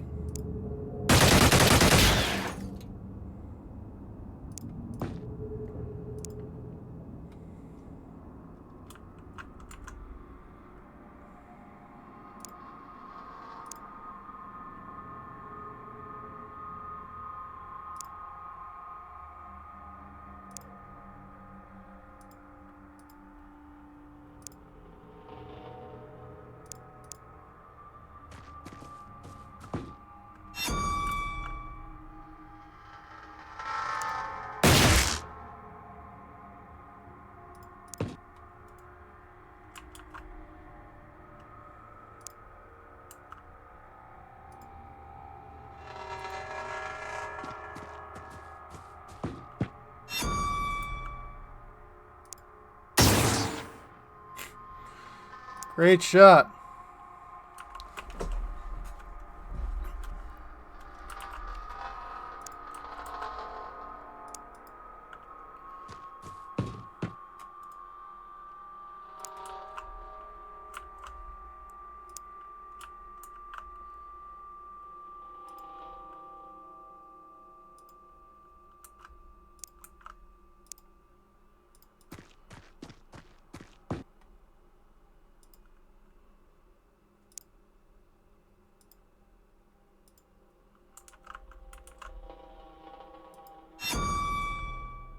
Arc Santos is under alien control. Oh, isn't that great?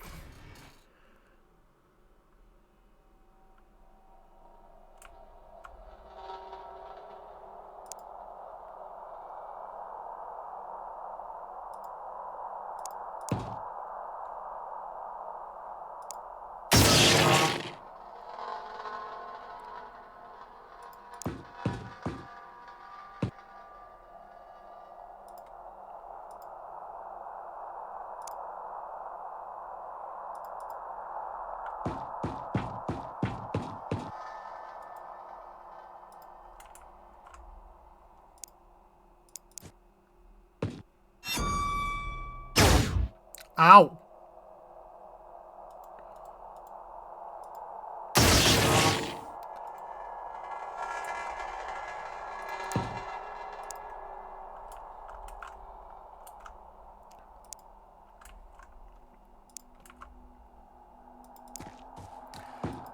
Well, hopefully Mark can shake it off by next turn.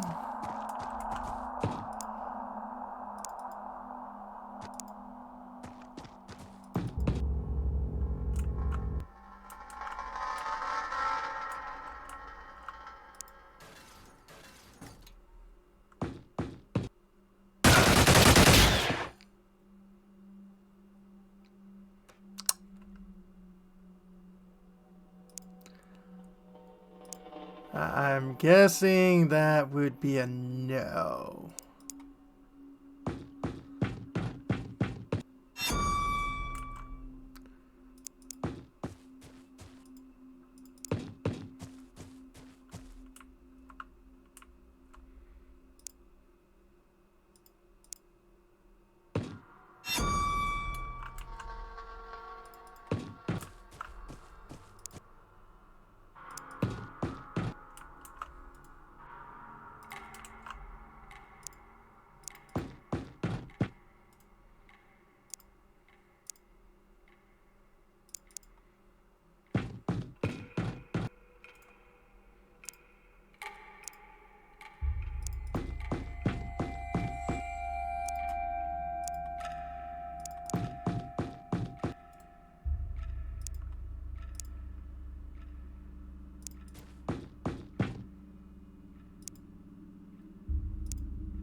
Oh, everyone's becoming overwhelmed with dread.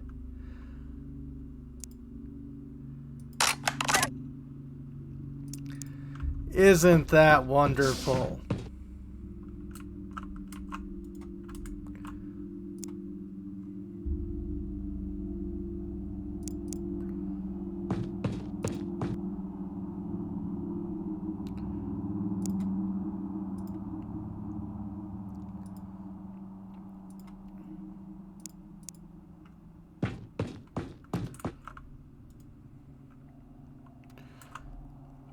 Hello, Castrad. Hope you're doing well.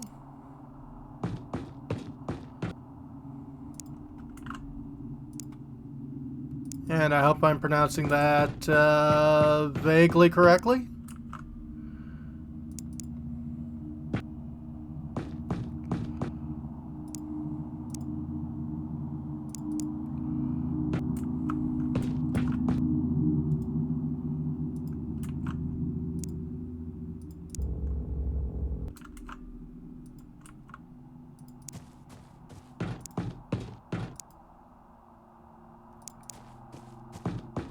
Oh, well, I'm from New England.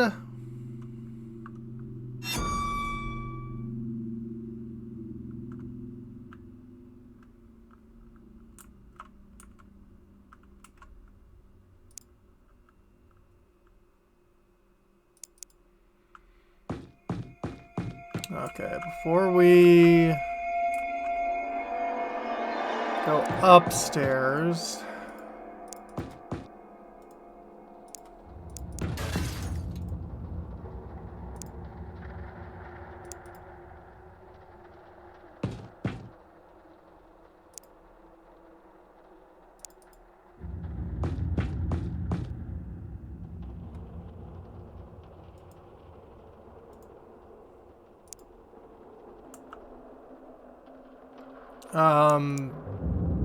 Because America was initially America was initially a nation of various tribes, but then England came along and took over the place.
Yeah, I mean, the whole world has a fair amount of history of conquering.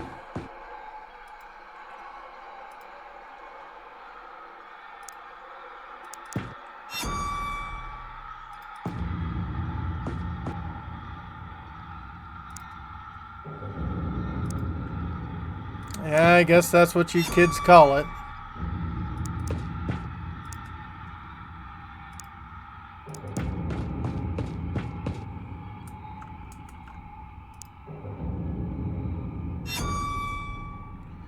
Oh, great.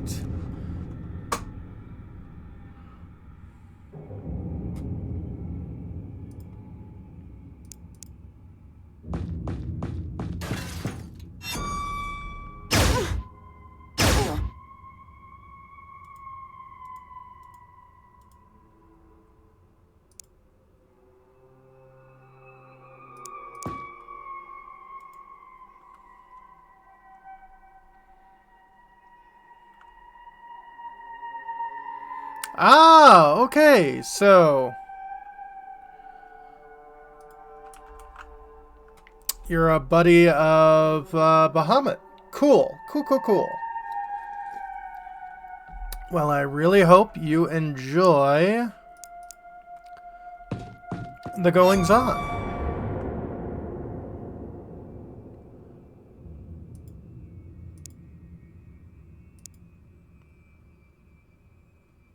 Yeah.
Oh!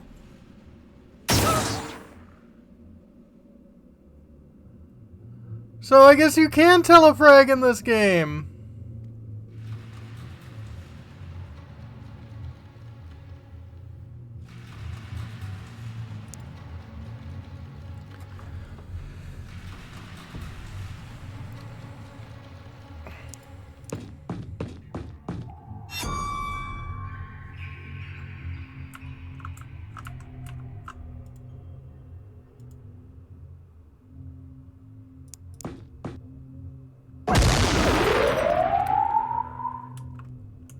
Hi.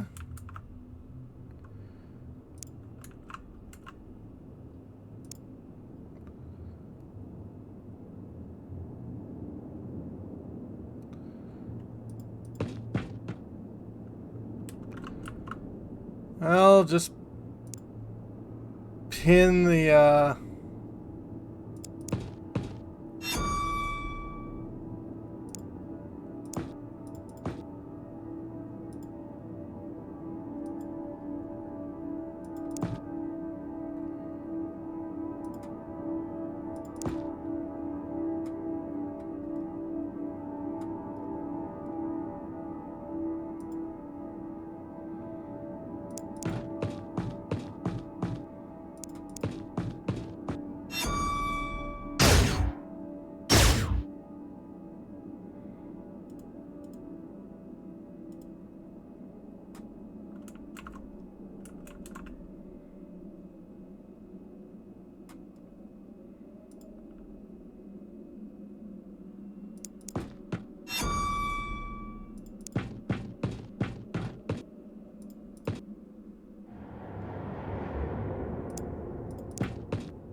Well, Sal, glad you're not evil.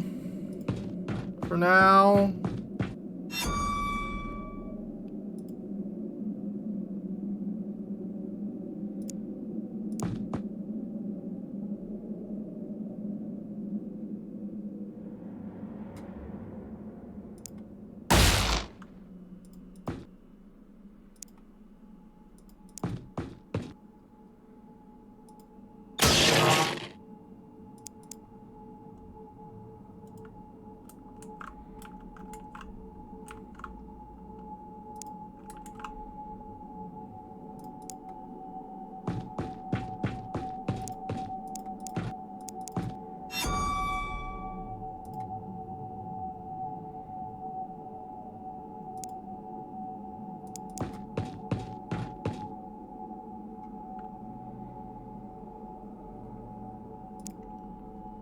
Well, I'm surprised to hear that.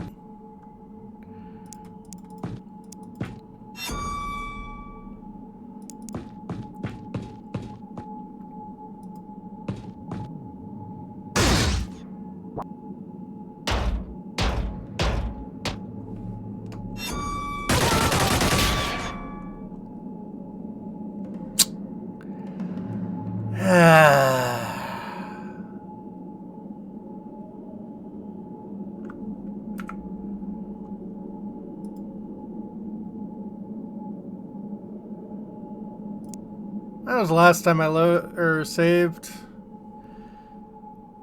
Probably before the beginning of this map.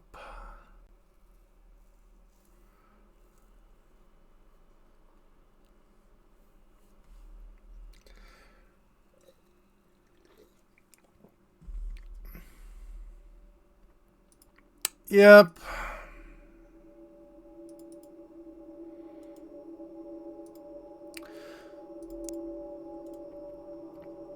I'm kind of surprised because, I mean, this game is essentially old school XCOM. But maybe because, you know, I played so much old school XCOM. No.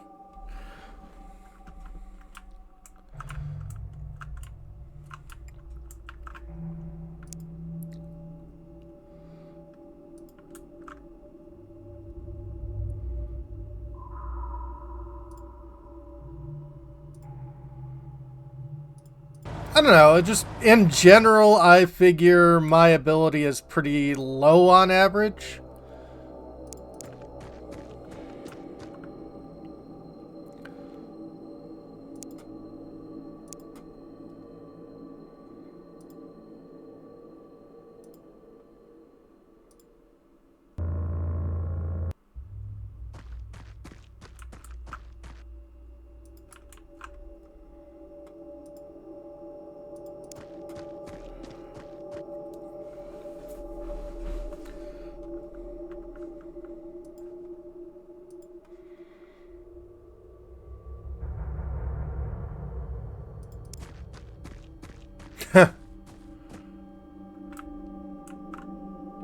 Well, I guess I appreciate that. Hello.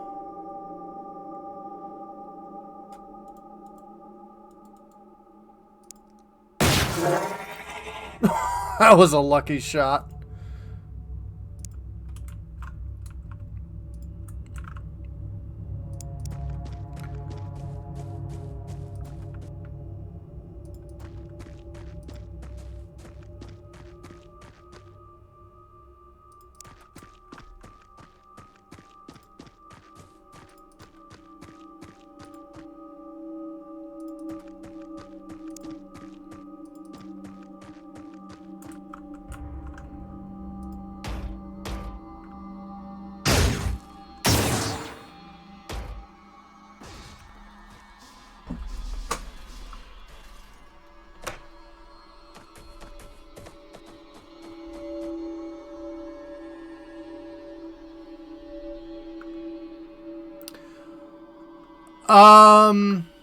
Any other UFO defense game you played before the original defining one? I mean,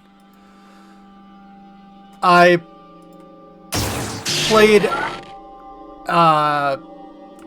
XCOM UFO Defense and, XCOM Terror from the Deep, way back in the day.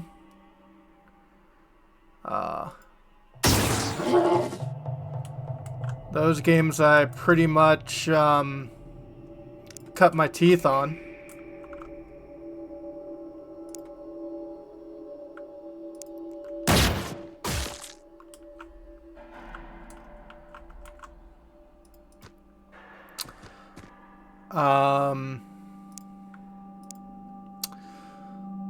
Let's see, played Rebel Star, Tactical Command on the Game Boy Advance. That's the third game in the Rebel Star saga. The first two games... Well, the first one's just like skirmish mode. The second one actually has a campaign. I might play that at some point. Rebel Star is the series that most of XCOM was based off of. And actually most of the team that eventually made, you know, from Microprose that made XCOM, initially worked on Rebel Star.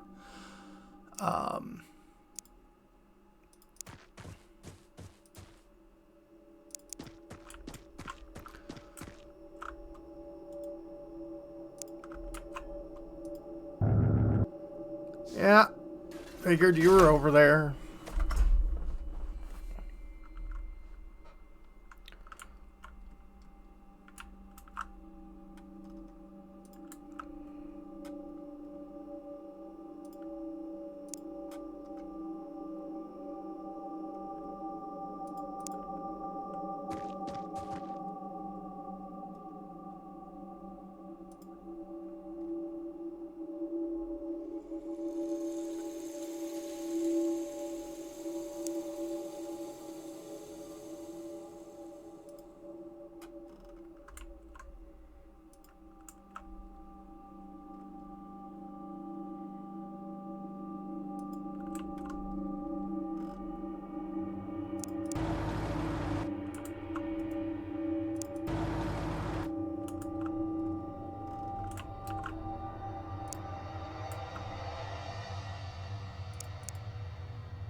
First run on Xenonauts? Yeah, pretty much. I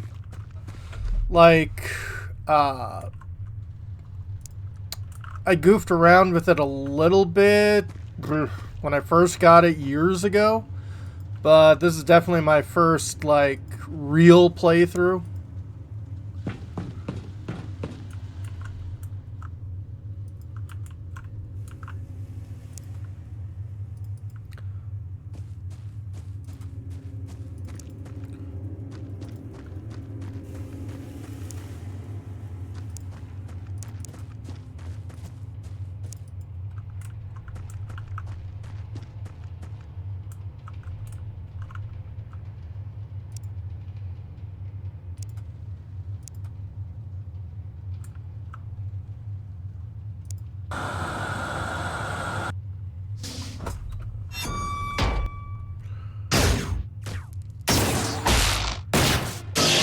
Nice! Not nice.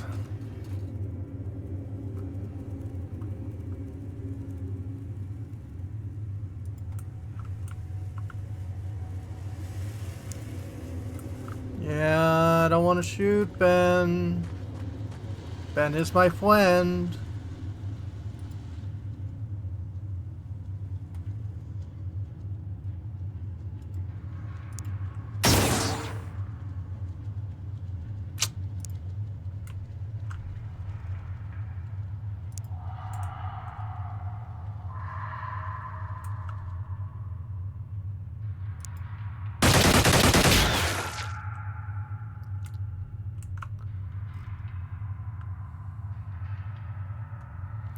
Phoenix Point. I'll have to remember that.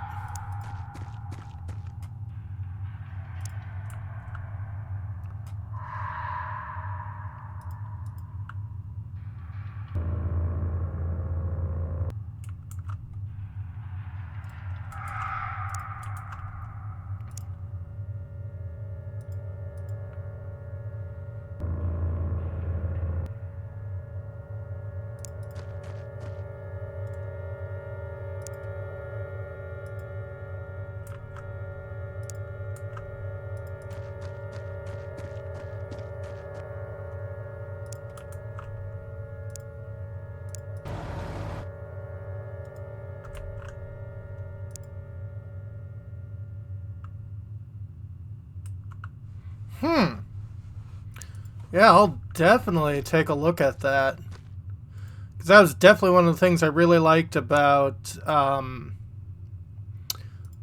Rebel Star Tactical Command, was that it was a very story-based game.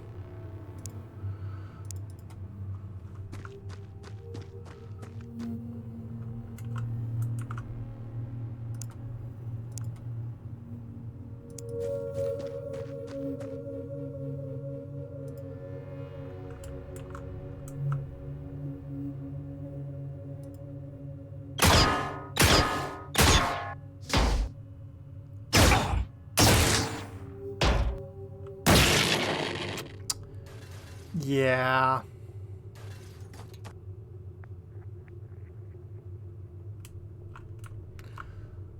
Ben, we feeling better?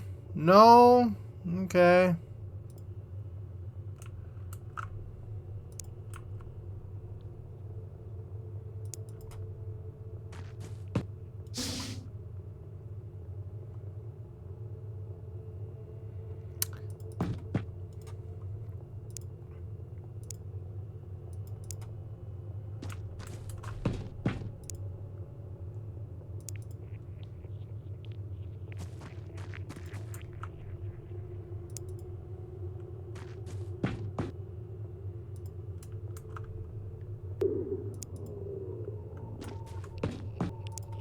Someone's hungry.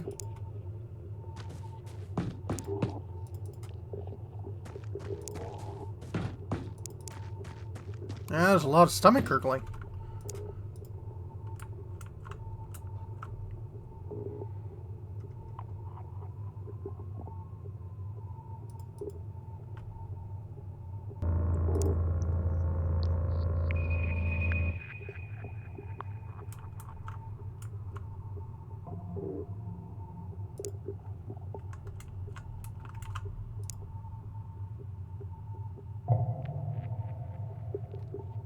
Are we doing better now, Ben? Thank you. Stop shooting my tank.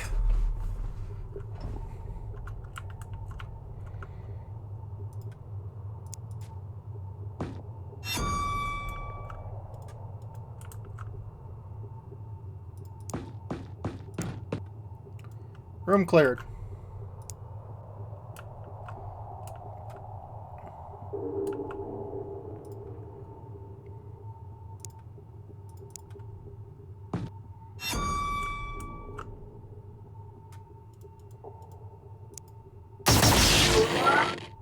Room cleared.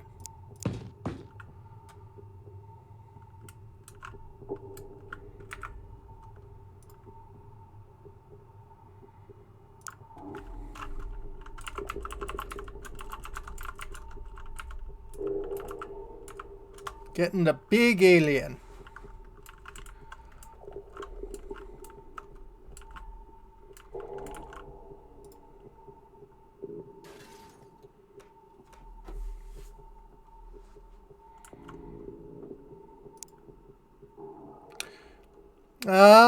Well, that's, I wouldn't say a waifu, but, that would be, my, character that I've used as a representative of myself for,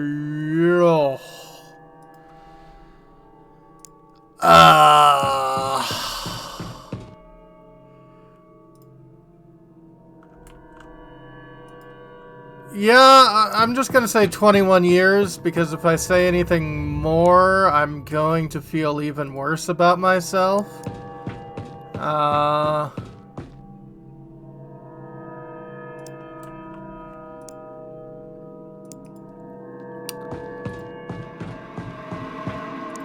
Shawkat Gilded Tongue.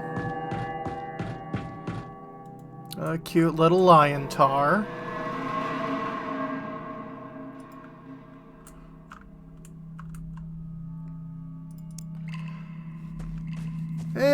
41.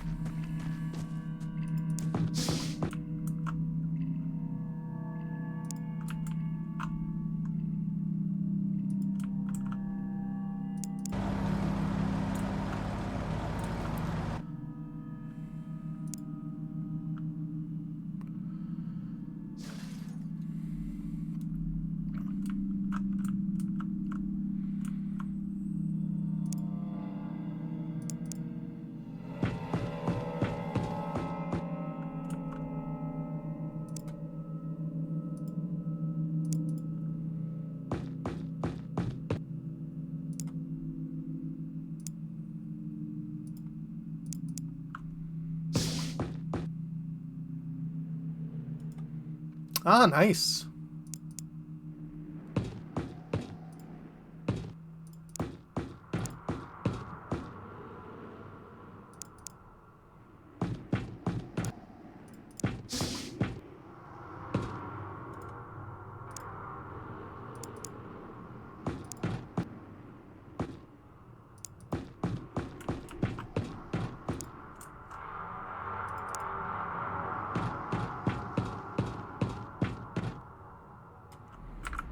Okay. Let's save again and try to not kill our own people.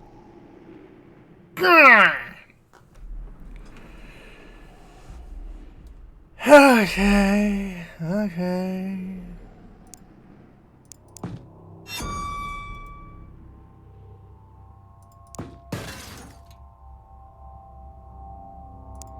Up, just move.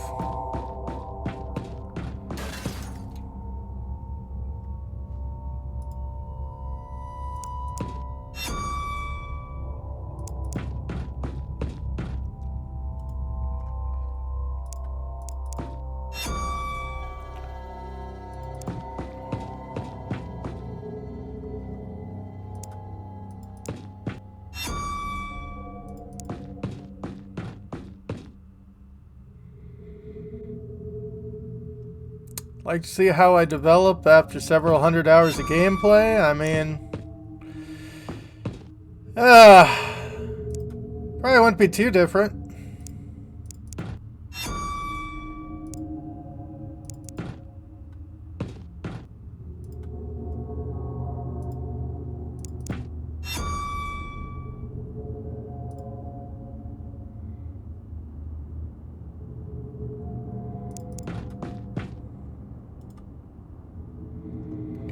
Yeah.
Do.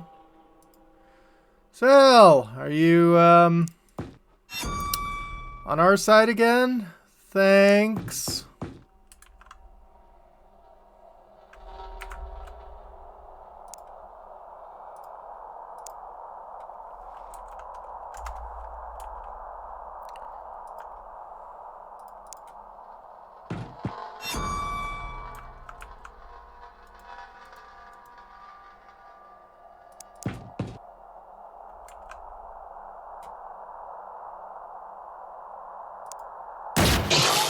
Nice shot there, Gara.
Reaction shots kept killing your own time units. Yeah, or killing your own units. Ah, yeah.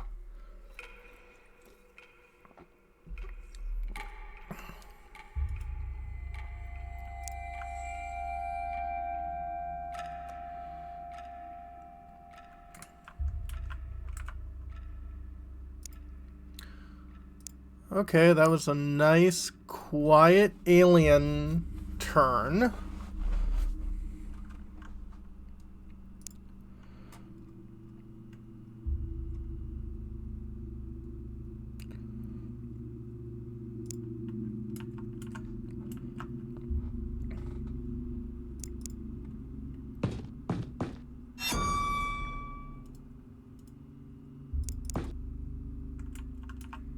Hello.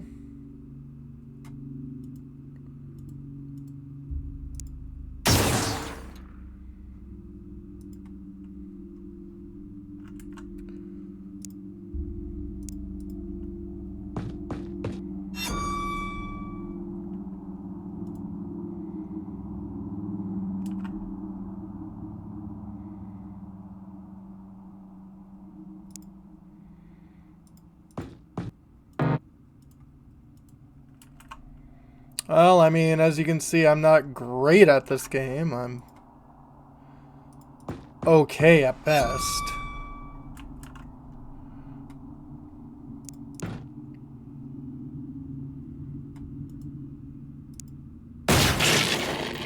Thank you.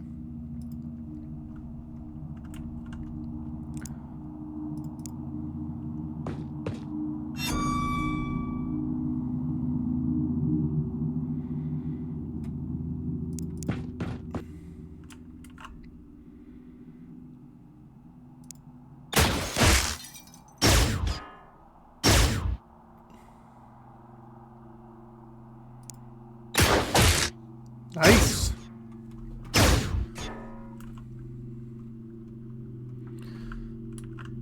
Darn good shots there, Ben.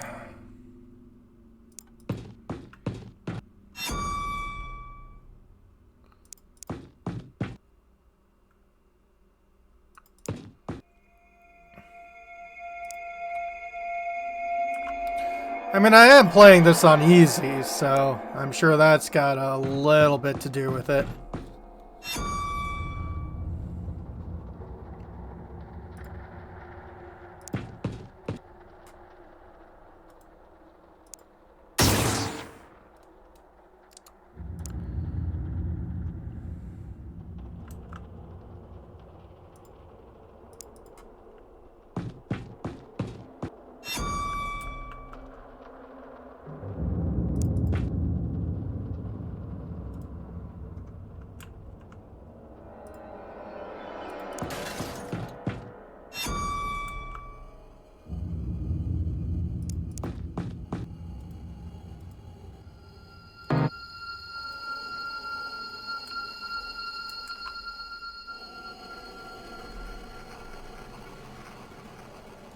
Yeah, I suppose so. But yeah, like I said, most of it comes from playing the original XCOM.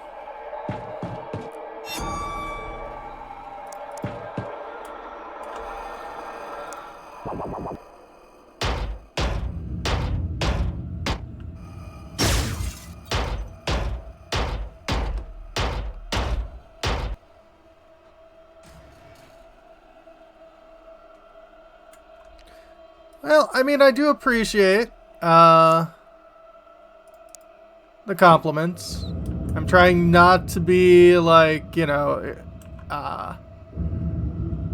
ignoring them to fish for them. I'm just really bad at accepting them.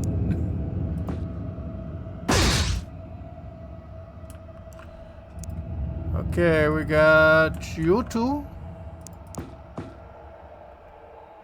We got you three.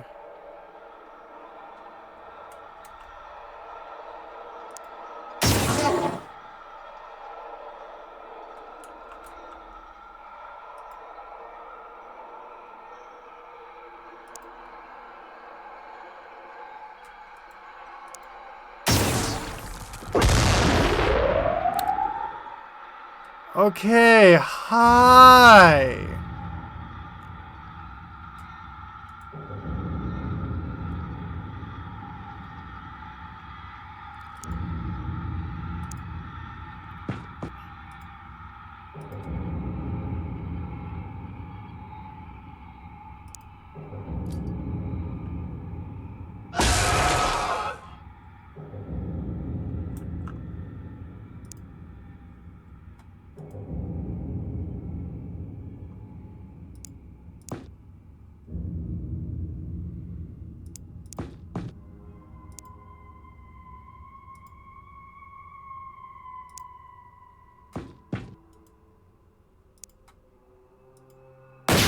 No!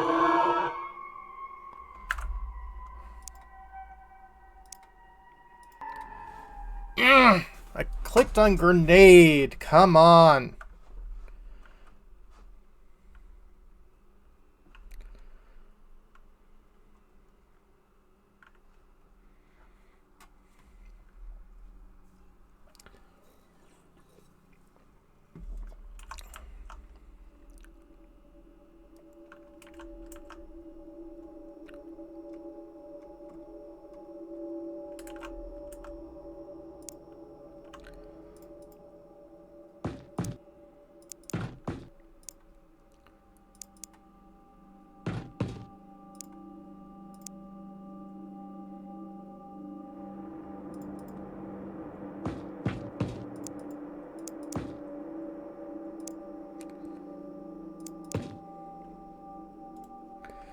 Yeah.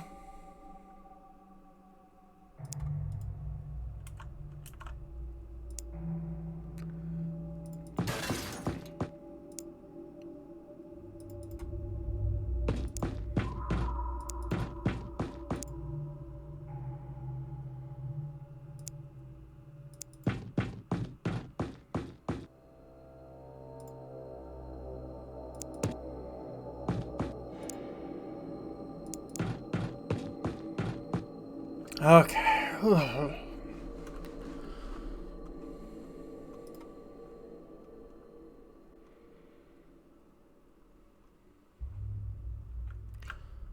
Whole lot of nothing.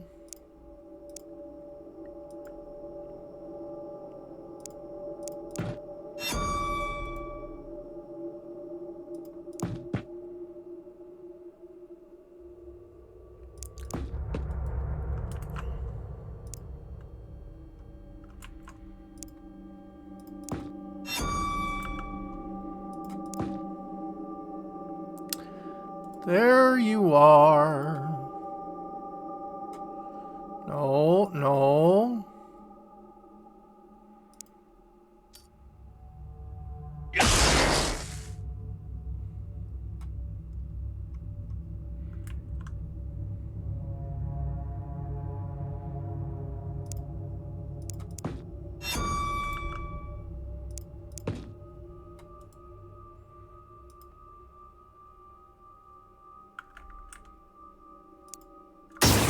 No! Why did you shoot your...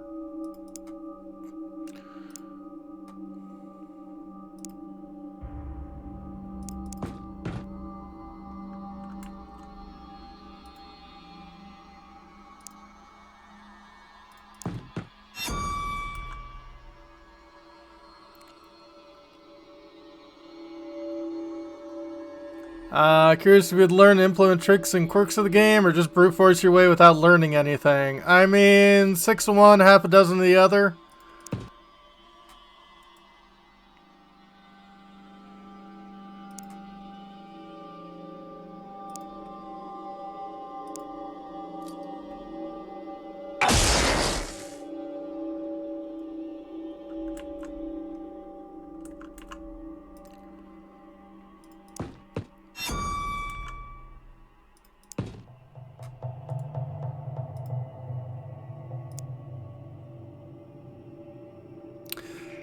Six of one, half a dozen the other pretty much just means, like, a bit of both.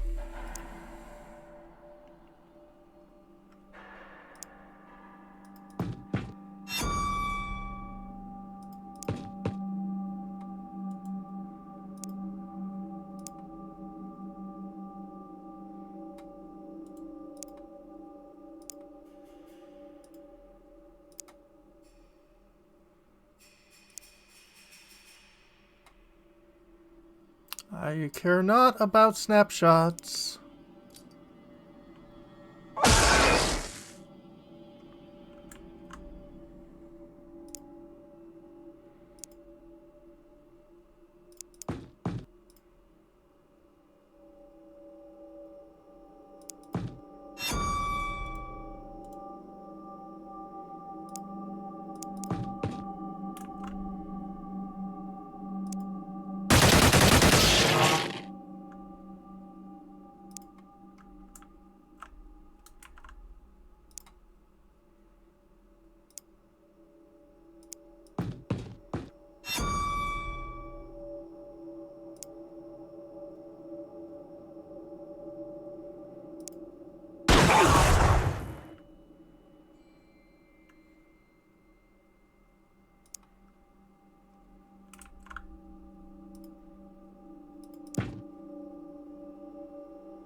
Oh, right.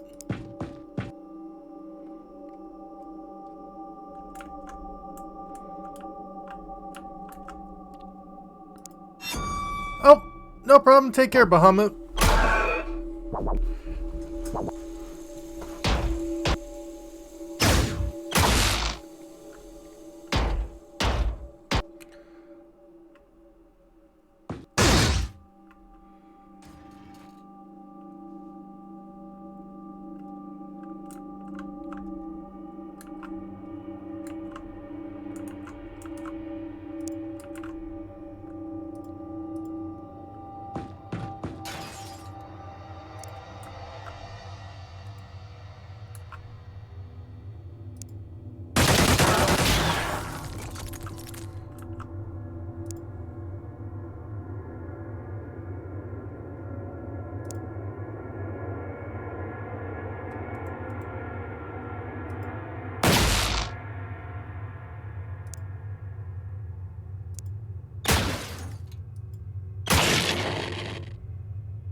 Okay. Well, you're all down.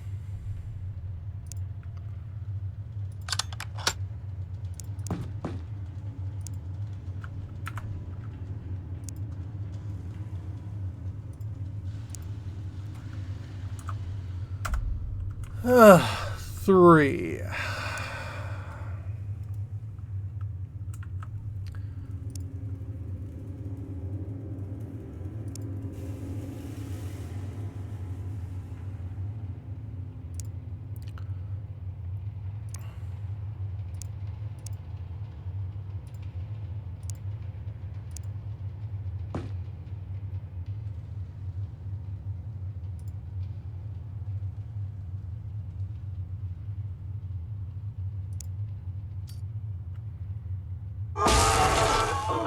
Okay.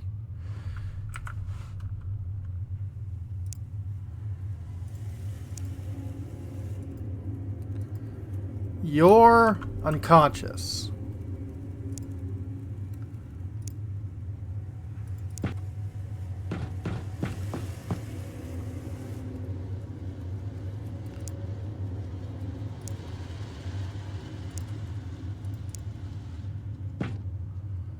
Why do you have to make it whatever game? Yeah, no, this is true.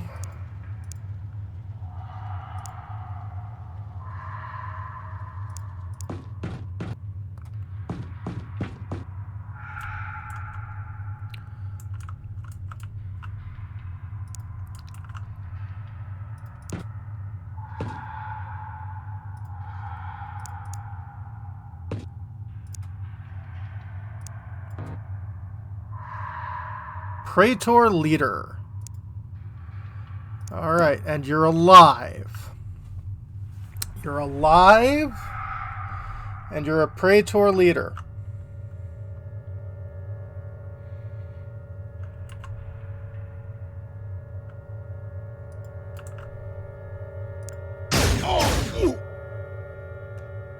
Until a random grenade blows it up. Travis is bleeding. That's fine-ish.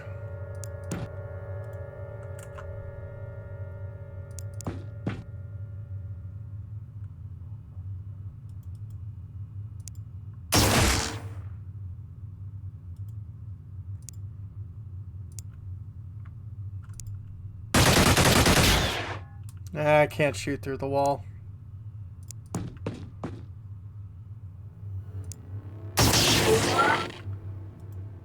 Okay.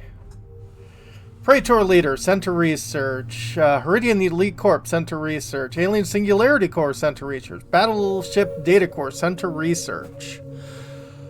Oh. 11 Eladium, 36 alien alloys.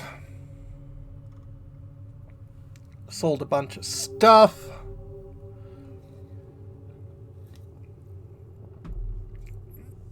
Okay. Praetor Interrogation and Alien Singularity Core.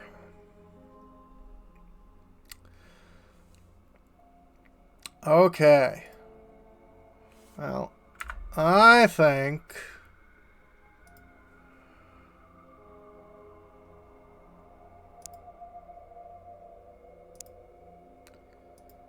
I'm gonna save there. How do you win? Sent to research. Yeah. Transport arrived. Shukakon. Oh, that's just a bunch of materials. Alien fusion reactor. Okay, that's the carousel or roulette table. The alien fusion reactor is a large circular construction used to power larger extraterrestrial capital ships. It consists of a central selenium core and a toroidal outer ring that produces a powerful magnetic field to contain fusion reactors and the 2.2 billion Celsius temperatures that accompany it. Jeez. I built a lot of bases. Yeah. Reactor is not actually fueled directly by selenium. Selenium's used to power the energy fields needed to smash together deuterium, a hydrogen isotope, nuclei, and generate fusion. Process that itself emits a vast quantity of energy. The selenium just acts as a starter motor to the process. As deuterium is freely available and not required in large quantities, allows the weight of selenium to release vastly more energy than it itself contains. Limiting factor is the intricacy of the design. Fusion reactor is much more advanced and would take far longer to build than a pure selenium reactor. It is therefore ideal for larger alien vessels, which have vast power demands but are still significantly more important to warrant use of such a valuable device. We have built a miniaturized fusion reactor in a laboratory and using techniques learned from studying the alien design. Shrinking the reactor has caused some loss of efficiency, but relative to size, no longer than larger than a car engine, it generates at least 20 times more power than anything previously built. It actually puts out almost as much energy as our base reactor. In any case, the ability to obtain vastly increased amounts of power from our existing energy store is likely to lead to further technological advance. Ooh. Fusion explosives. Ah! And with that, we get the updated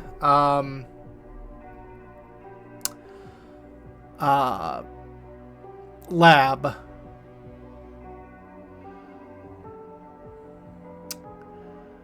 So, yeah.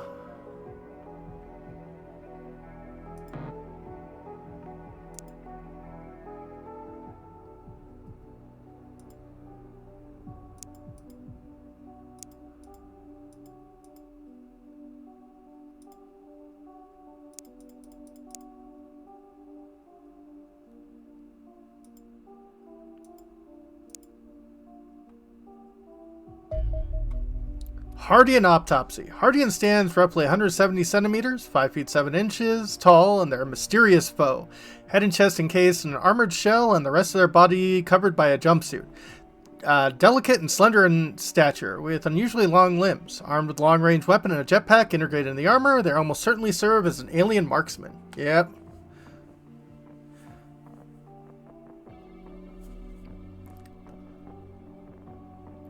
When you said you played on easy mode, don't think you're entirely honest. This is auto win mode. I mean, like I said, I'm too used to XCOM. I like to spread everything out.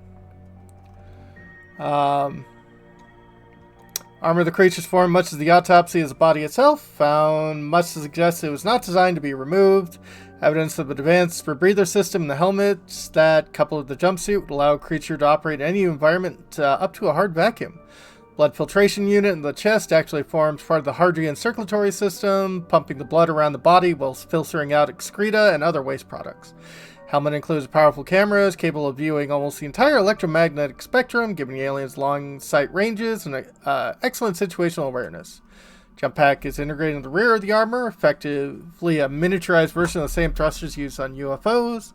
Control system is a neural network, i.e. plugged directly in the creature's brain. This almost certainly allows them to operate their thrusters and probably receive sensor information subconsciously. I believe these creatures actually the alien engineer cast.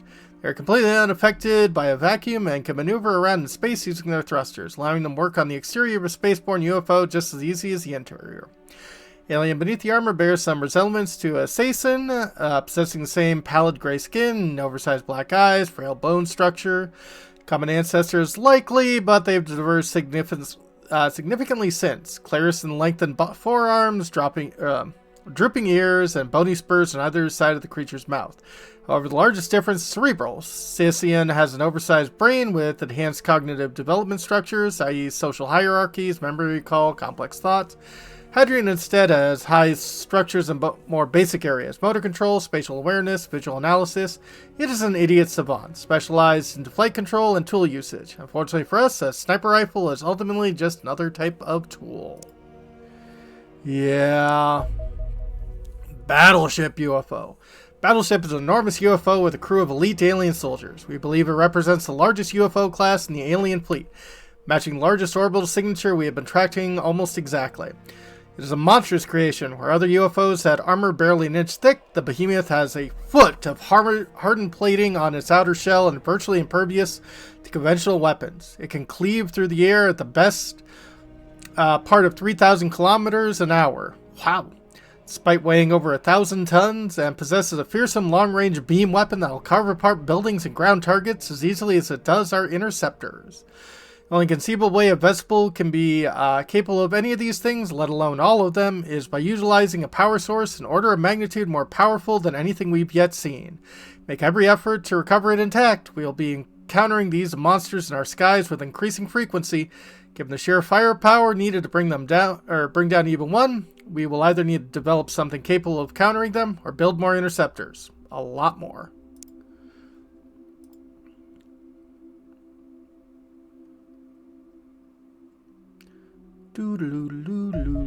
Alien hyperdrive. Alien hyperdrive is extraterrestrial faster than light drive, allowing their vessels to jump distance in a few days that normally take thousands of years to reverse.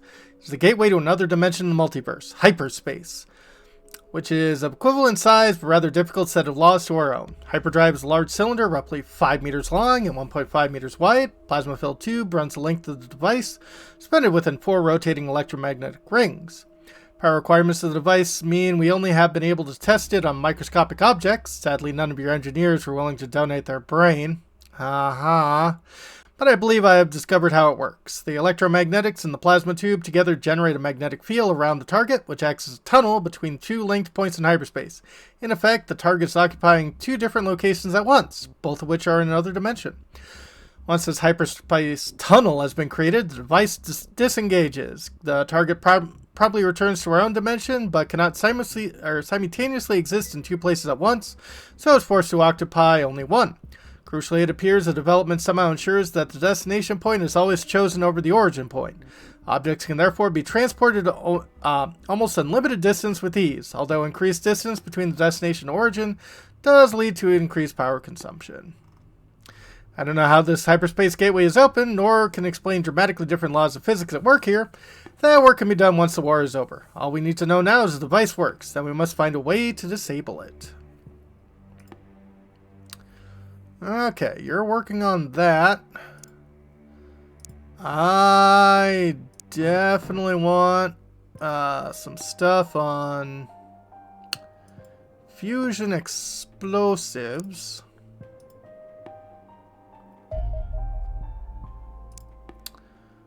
Well, Southcom can certainly take care of you. 211, Madagascar. 212, Tycom. I'll get to you later. And Rebel Star will be able to take care of you.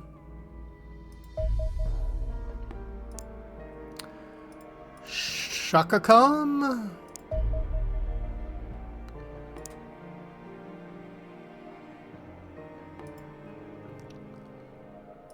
Yeah, I really don't want to deal with that.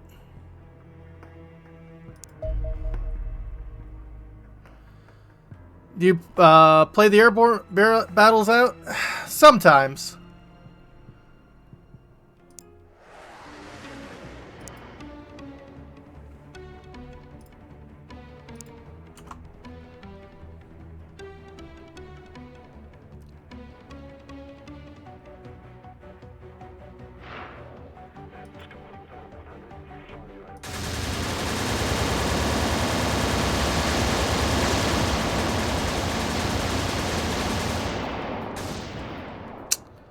Wow.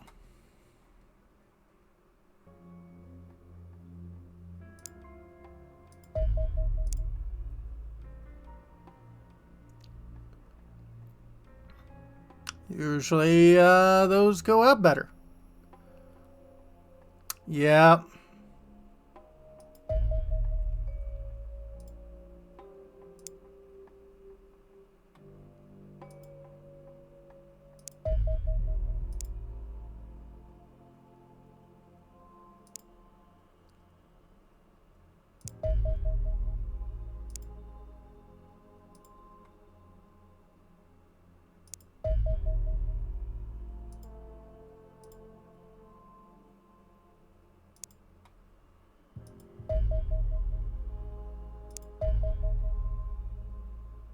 Oh, we're out of fuel.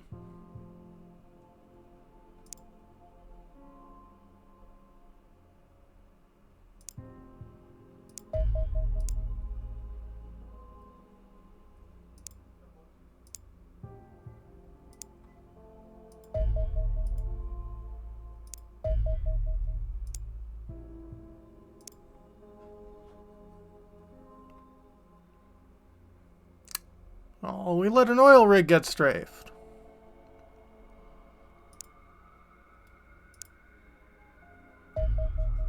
Alien Singularity Core. That's it, Commander. Power source that underpins the entire extraterrestrial empire.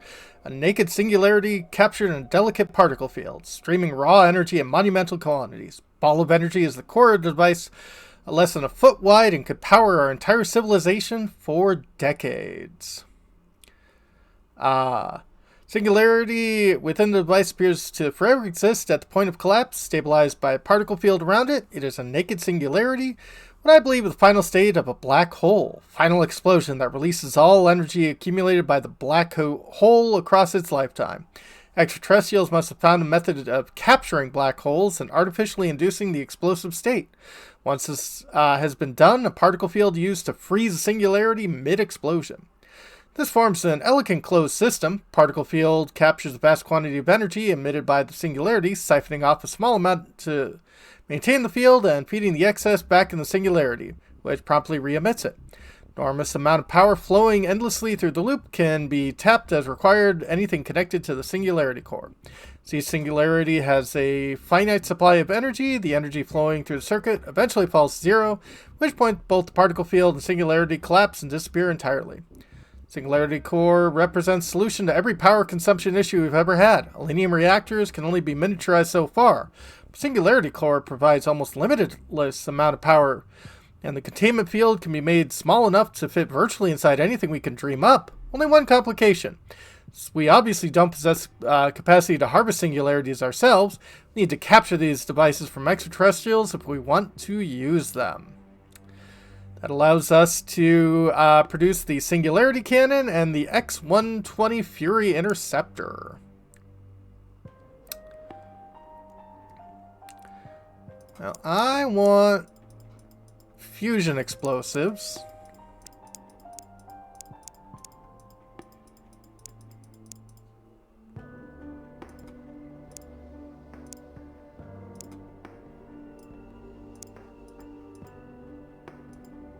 Excellent. Development of the ultimate human interceptor. Craft capable of defeating anything that extraterrestrials throw at us. Might as well start on that. Or... powerful infantry weapon harnessing enormous energy with an alien singularity core. I think I actually want to do... singularity cannon.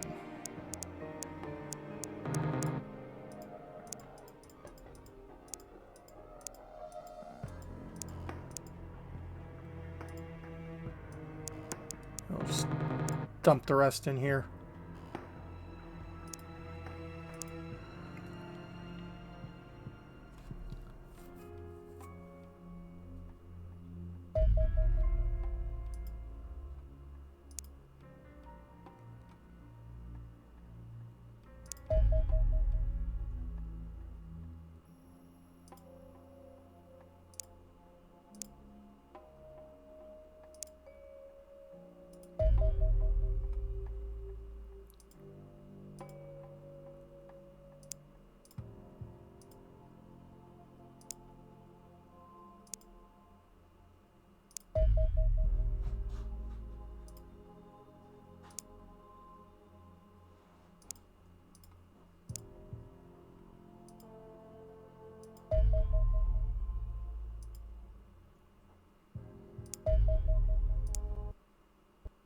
Oh! Yeah, I need to do auto-resolve less because that happens.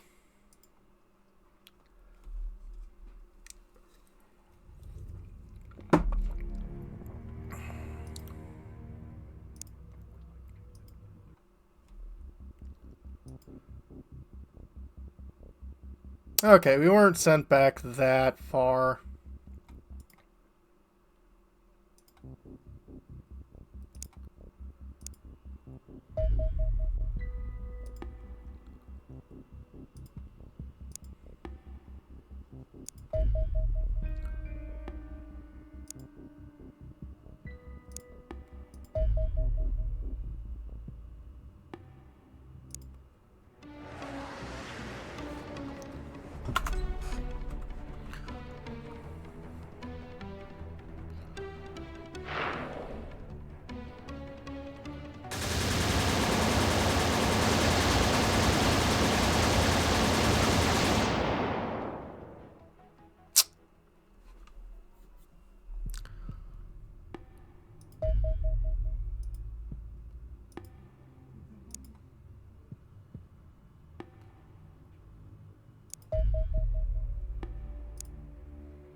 Singularity Cannon. Further study of the alien singularity core has allowed us to weaponize it without consuming the core itself. Yay! Important not simply because the cores are in short supply, but because they contain so much energy that releasing it all at once would annihilate literally everything in the combat area. Singularity Cannon is so heavy that it can only be wielded with the assistance from a Predator battlesuit, but is capable of unleashing almost unimaginable destructive power. The device is built around Singularity Core and functions by siphoning off a tiny fraction of the energy held within, then imparting it into a specially developed slug of alien materials. Slug consists largely of looped superconducting alloys, the only substance able to contain the enormous quality of energy involved. Slug is then projected at high speed towards target using our existing MAG technology, deforming on impact and thus breaking the superconductor loop. This causes a vast release of energy and similarly enormous damage to anything that happens in the area. The effect is not quite as extreme as the blast from our Singularity torpedoes, but the results are still astonishing. Singularity torpedoes. Singularity Cannon requires reloading a new slug after every time it's fired, but the core itself should be good for approximately 1 million shots. Constructing one would be a major undertaking, but the sheer power of the weapon would surely be worth it. I seriously doubt the aliens have anything that could survive a hit from this weapon. I assure you that our species does not.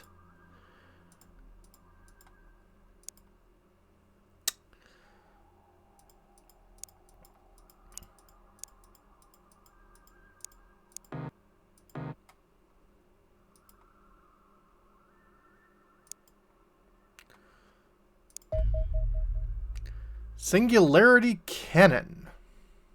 Yep. Oh, you guys are built up a bit better. Oh, yeah. I want all you guys to work on that.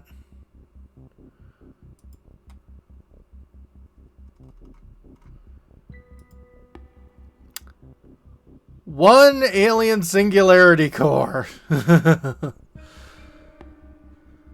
Well, that's going to be difficult to get.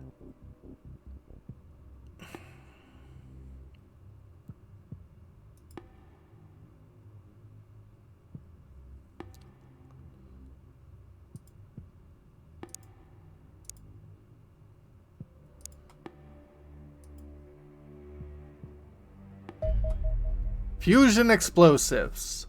Much of the explosive power of conventional two-stage thermonuclear hydrogen bomb comes from the initial fission that ignites the fusion reaction, rather than the fusion reaction itself. Unfortunately, the initial fission explosion also causes the lethal radioactive fallout that can linger for decades afterwards.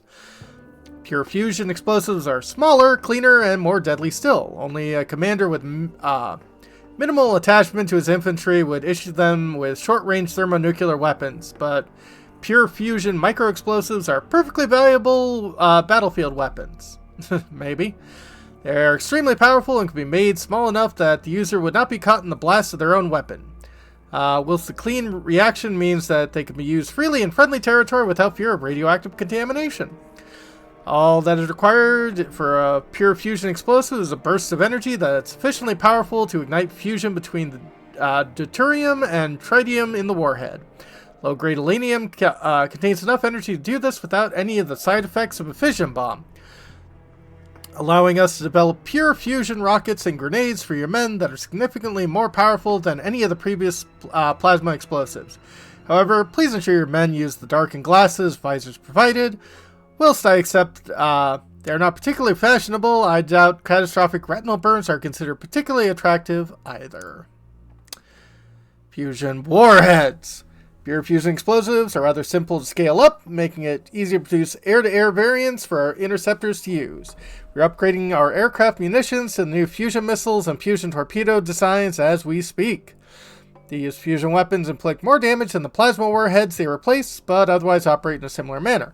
The yield of these warheads are actually rather small compared to what we could achieve. The fusion missile is approximately 0.5 kilotons and the torpedo 2 kilotons, but we've not designed these weapons for nuclear-style indiscriminate destruction. They borrow from the design of the heat warheads on our old avalanche missiles, focusing the explosion into a jet of high-velocity particles designed to pierce armored UFO hulls. Generates this effect, both weapons are fitted with a dense tungsten cone that sits just in front of the warhead. When detonation occurs, the cone immediately vaporizes and the resulting spear of tungsten particles are propelled forward at hypersonic speeds. This bombardment is capable of causing significant damage by itself, but also fractures the heat-resistant outermost layer of the armor and leaves the UFO more vulnerable to the immense heat generated by the fusion reaction occurring in the warhead. An extremely effective design, if I so say so myself. Okay.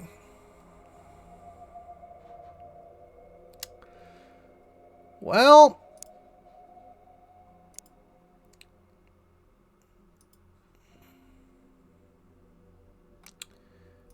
yeah, let's investigate the Praetor.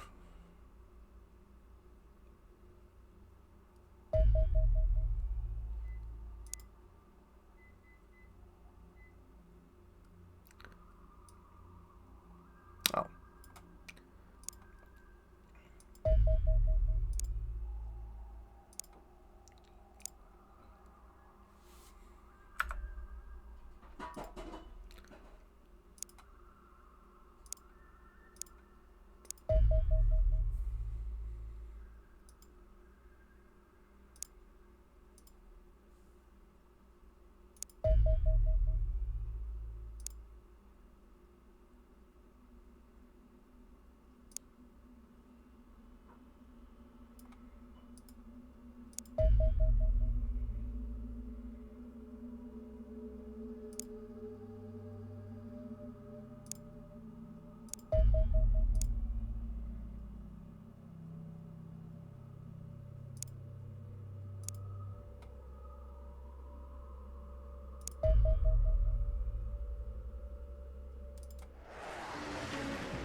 Well, you got your Mag Storm, but I'm pretty sure that'll,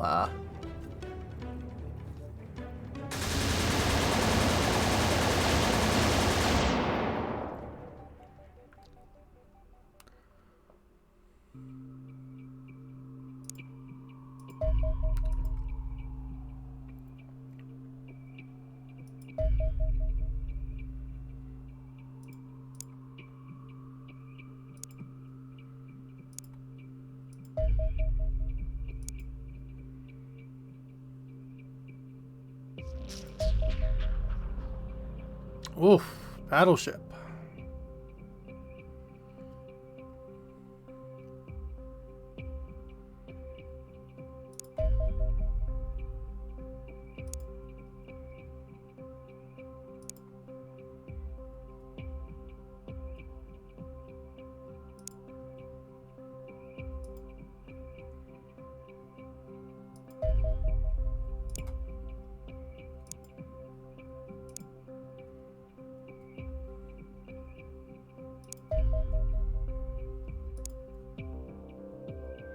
%, yeah.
Okay.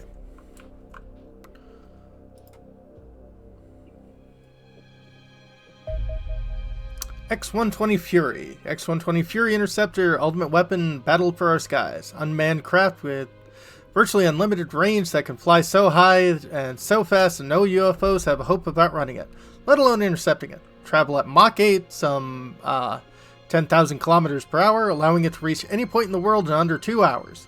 Carries a single super heavy singularity torpedo on each mission.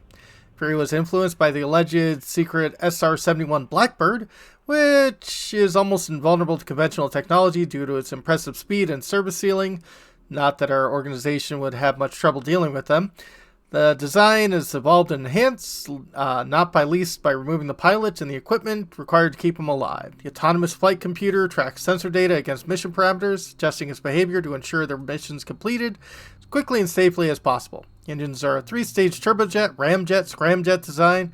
Each stage speeds the craft to the point at which the following stage can kick in. Scramjets engage at Mach 4 and each produce 75,000 pounds of thrust, rapidly accelerating the Fury to Mach 8. At these speeds, air resistance heat the surface of the craft to 4,000 degrees Celsius, ordinarily impossible to sustain without spacecraft-style ablative coating that requires replacement after every flight. However, hardened alien alloys have proved more than capable of resisting that sort of temperature indefinitely, allowing the Fury to travel so quickly that it is entirely immune to damage from enemy UFOs. Unfortunately, its weapons also need to be designed specifically for hypersonic launch. The speed of the craft also limits the weapons that can carry to just one, super heavy singularity torpedo. Unsurprisingly, the power requirements for these monstrous engines and highly advanced flight computers are enormous. Singularity core is the only viable power source, so each Fury built will require us to capture one from an extraterrestrial capital ship. And the Singularity Torpedo. Singularity Torpedo is the most destructive weapon mankind has ever created. Produce a perfectly spherical release of energy that will instantly reduce anything within 5 kilometers to its constituent atoms. Do not expect to recover anything from alien craft destroyed by this weapon. It has been designed specifically for hypersonic launch. It may only be carried by our X-120 Fury Interceptor. Destructive power of the weapon is drawn from practically limitless energy held within Singularity core. Looping particle fields stabilized Singularity can be replicated and used as a method of storage, capturing energy when contained to the core and releasing it when the loop is later broken. Charge loop thus can be used as a warhead on a torpedo, containing so much energy that it'll utterly annihilate anything caught in the blast radius. It's actually been necessary to develop a method of using part of the discharge to generate a larger secondary field that artificially limits the size of the explosion. Without it, there would be a small but statistically significant chance of detonation destroying our entire planet. Uh-oh. The rest of the torpedo is relatively straightforward design. Main propulsion unit employs a scramjet, which allows 30 seconds of flight speed, reaching Mach 15, almost 20,000 kilometers per hour. This not only allows it to be launched by a Fury traveling at hypersonic speed, but actually necessitates it. Scramjet can only generate thrust when it's sucking in air, traveling at Mach 4 or higher, speed that our other interceptors cannot reach. Okay, well...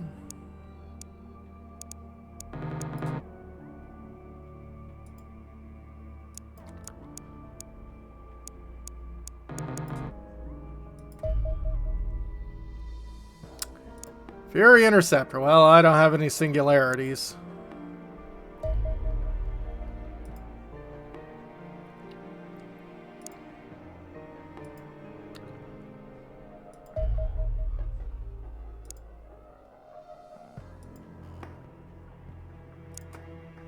You're a big one, aren't you? Yeah.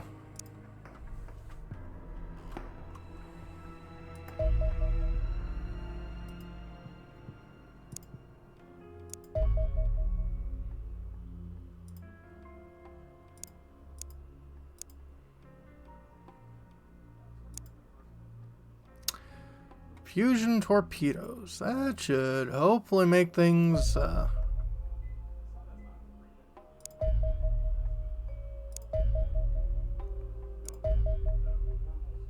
Sentinel battlesuit. Okay, good.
Okay.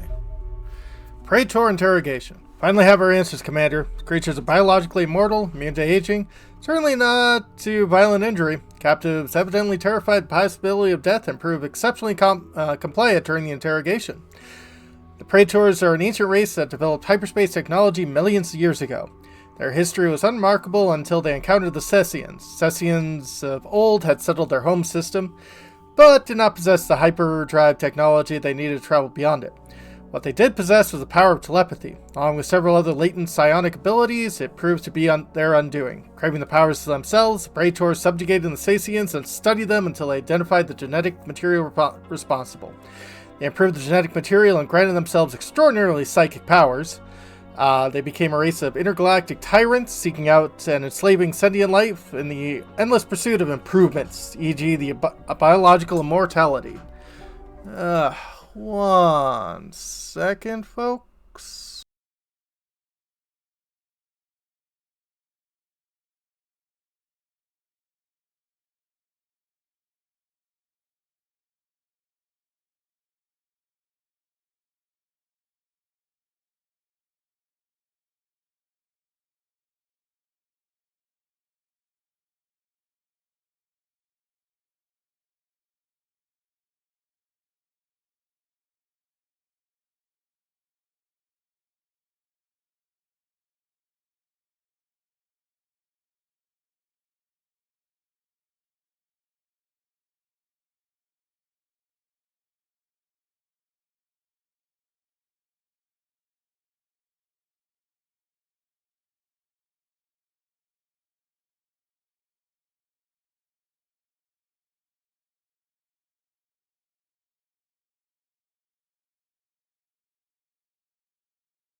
Sorry about that. That went from you might need to use the bathroom to you need to use the bathroom right now in about 10 seconds. All's good. All's good. They improved this genetic material and granted themselves extraordinary psionic powers. Came a race of intergalactic tyrants seeking out and enslaving sentient life in endless pursuit of improvements, e.g. biological immortality extracted from the civilians. The useful species were retrained, genetically resequenced to ensure submission and servitude. This is a fate planned for us. Our enemies toy with us. The invasion is just a test. The High Praetor measures our progress from the bridge of the enormous alien mothership orbiting our planet. Without him, the fleet would collapse. But then the extraterrestrials would simply jump in a new fleet. There would be no end. At best, we would have the choice between extinction or subjugation. Neither much appeals. The rules must change, Commander. I have an idea. Just give me time to develop it. Operation Endgame.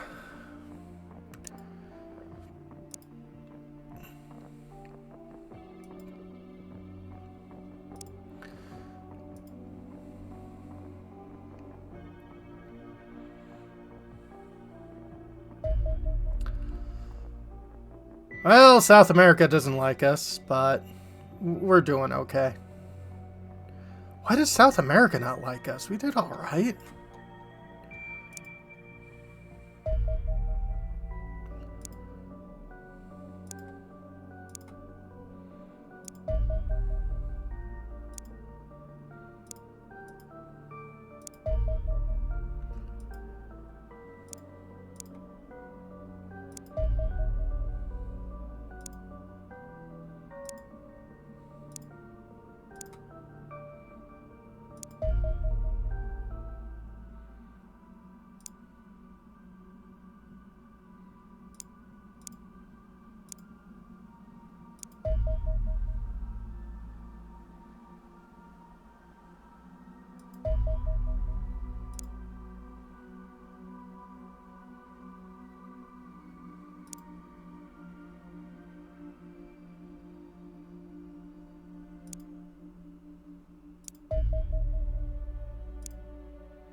Oh, okay.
Operation Endgame. Our foes are numberless. No matter how brave our soldiers or how skilled our pilots, we cannot hold their fleets at bay forever.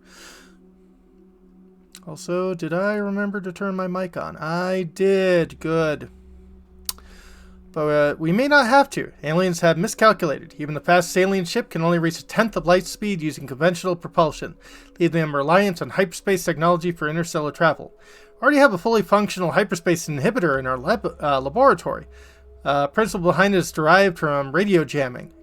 generates a vast amount of randomized noise that causes a destabilizing cascade in any nearby hyperspace tunnel, causing it to collapse on itself before any travel can occur. Should inhibit all hyperspace travel for 1,000 light years around our planet, preventing the arrival of any alien reinforcement.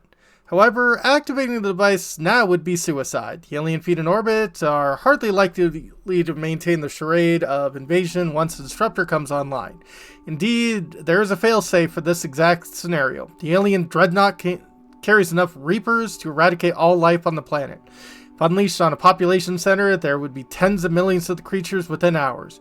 Once they have overwhelmed humanity, the Praetors could gather up the Reapers and pick through the absorbed genetic material at their leisure. A depressingly neat solution. But even this would give us a small window of opportunity. A single strike team could land on the Dreadnought as it descends into our atmosphere. If they can find and kill the High Praetor before the Reapers are unleashed on our planet, the alien fleet would be left leaderless and defeated. The reinforcements stranded thousands of light years away. But if your men would fail, the entire human race would die with them. The mission is Operation Endgame. We can launch it whenever you wish, Commander. All we have to do is switch on the hyperspace disruptor. Okay.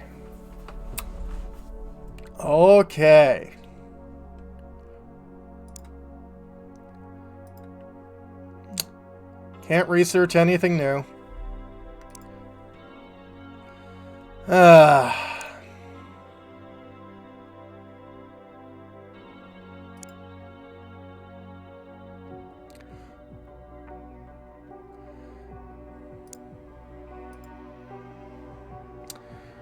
So I don't think we are going to need to ever worry about capturing anything ever again.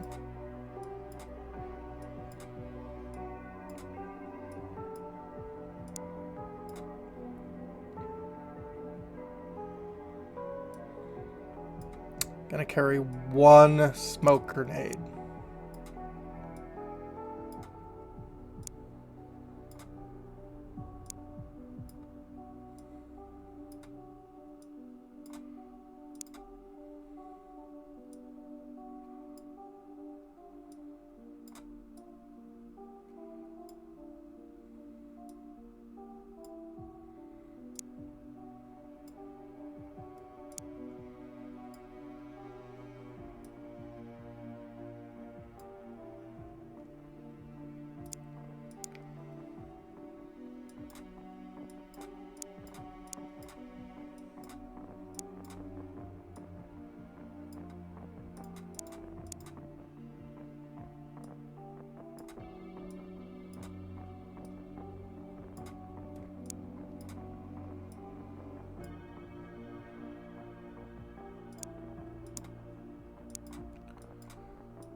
We are going to start actually using those alien explosives, cause...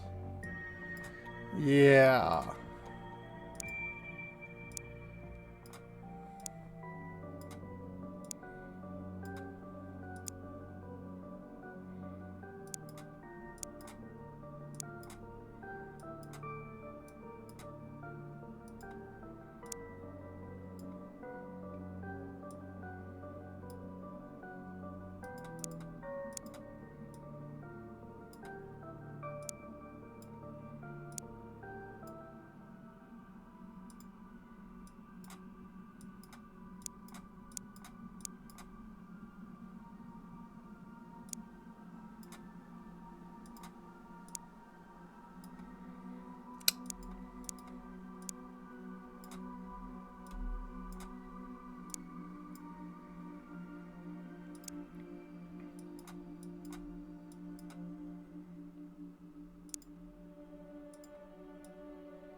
Hmm.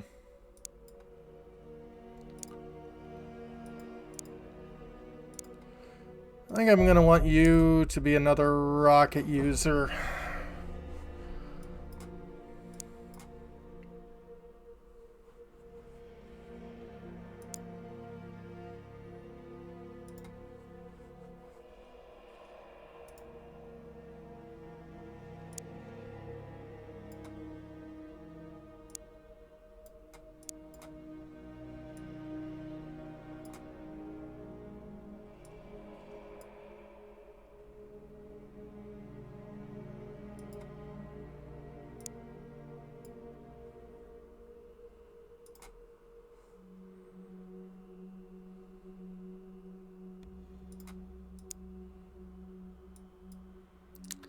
Yeah, not gonna need that.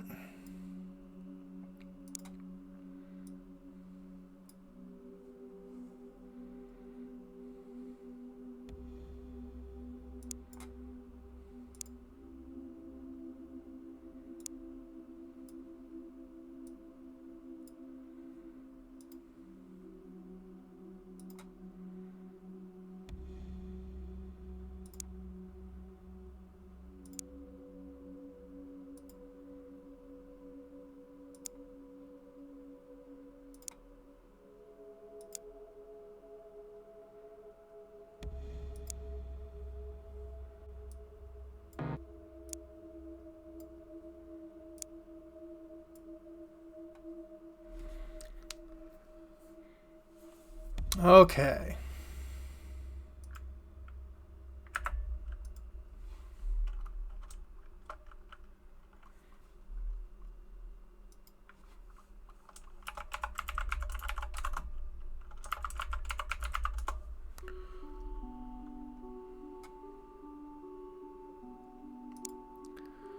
Only have one attempt at this. Are you sure you want to launch the final mission? Sure. Which...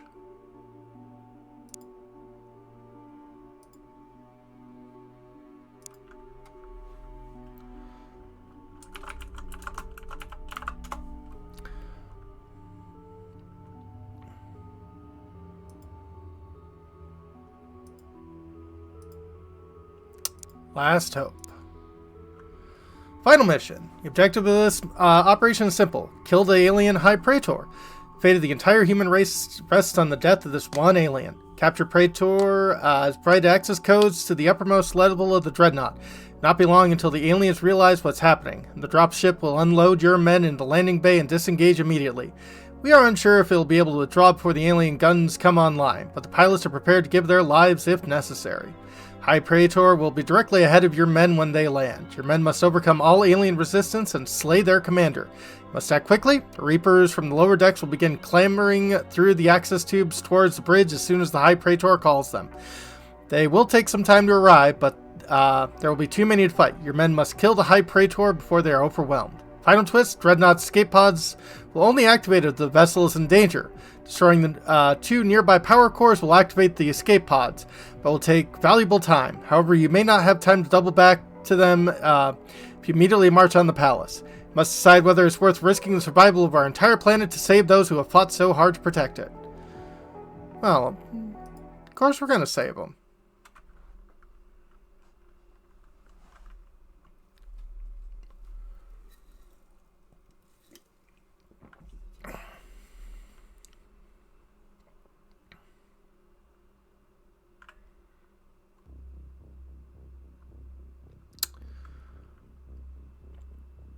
Okay.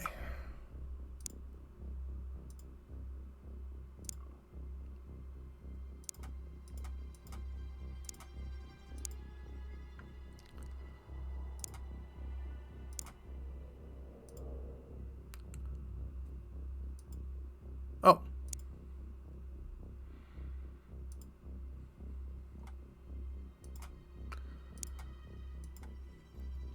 Okay, let's send our big guys up front.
Nice shot there, Jim.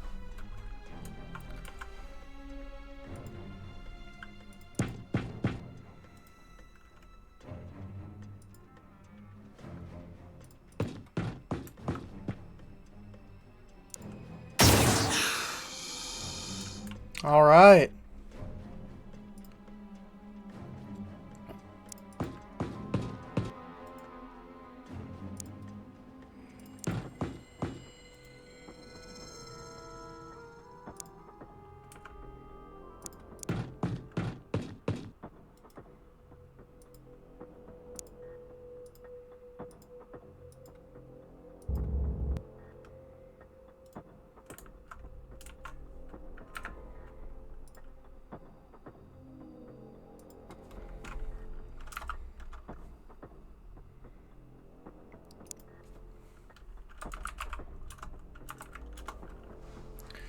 And one.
There we go.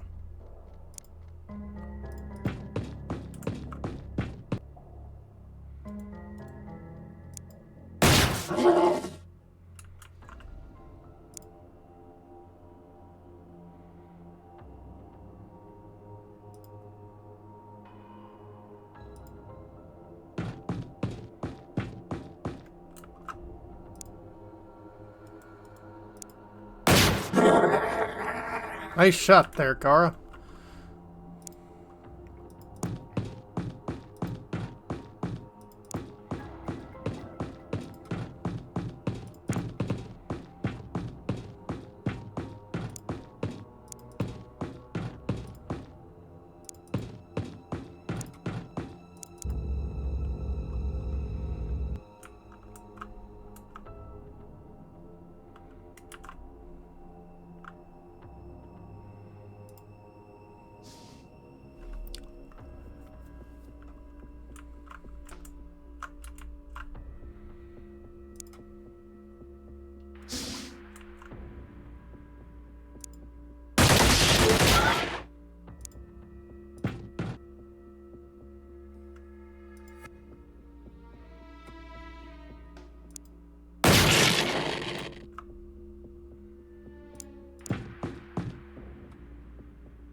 Nope.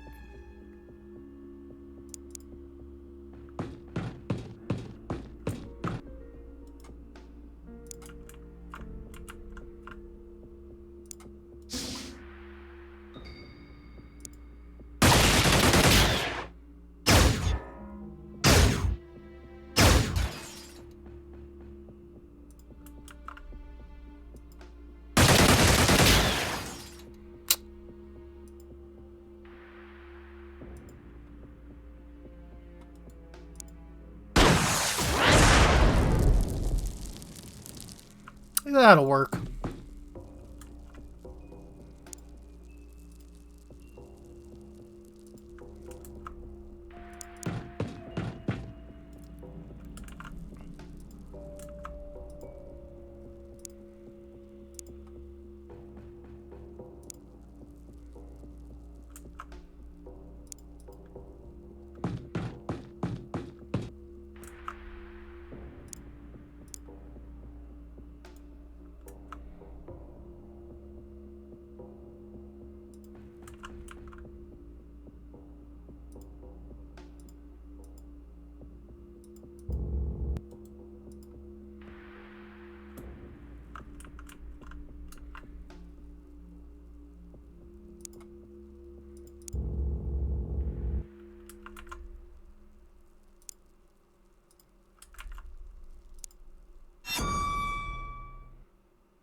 Annoying.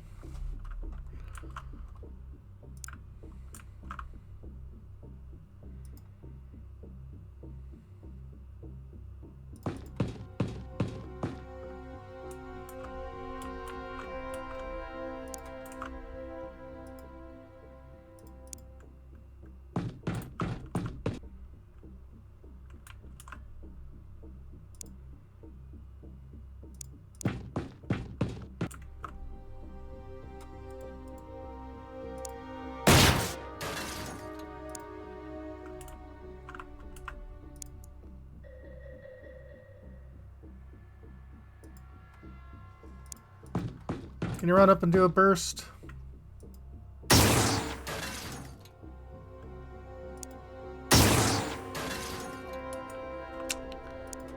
None of those were a burst, but...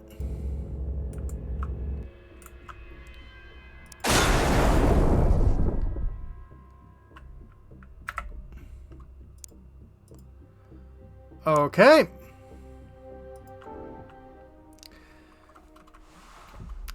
Tanks don't shoot over people's heads.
There you are.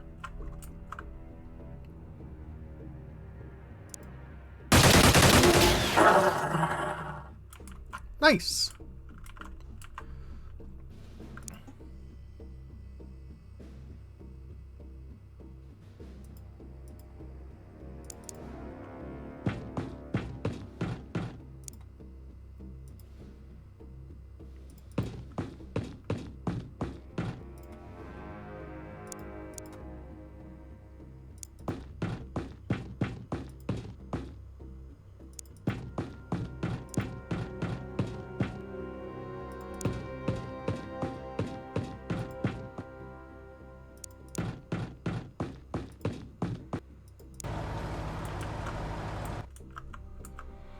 Jesse Simpson, a character I forgot to rename.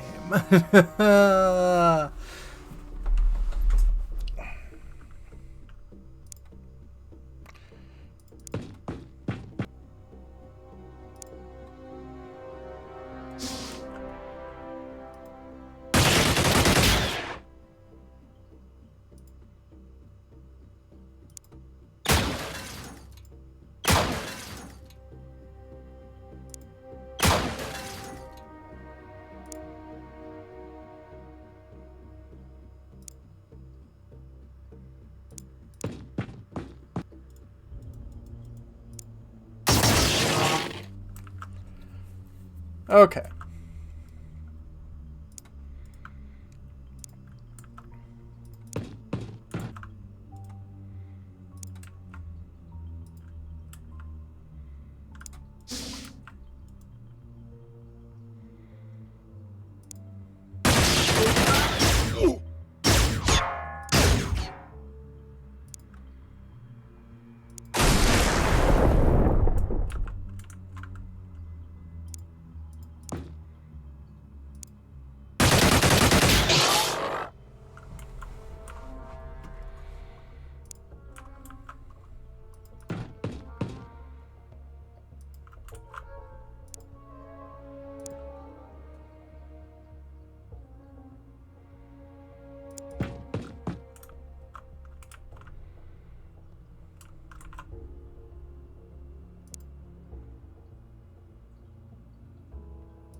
Okay.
Nice.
Goodness.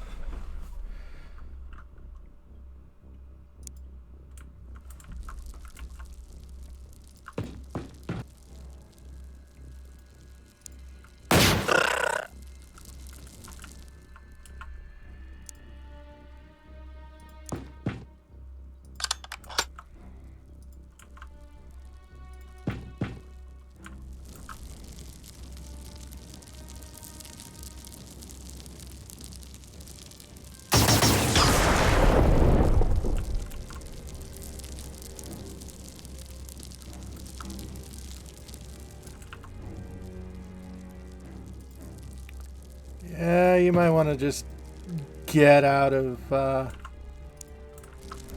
sight picture.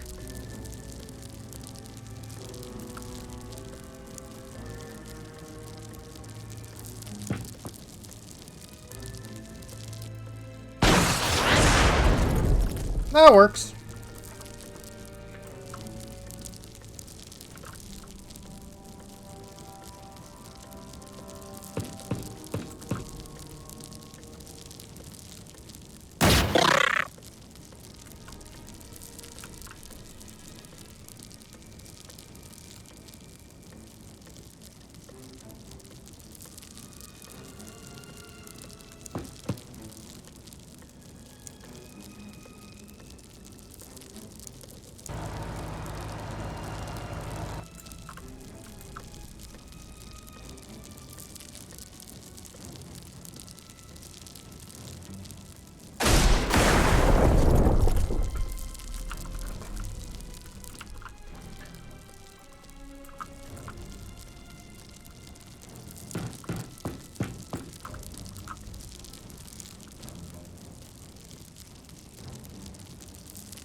Great.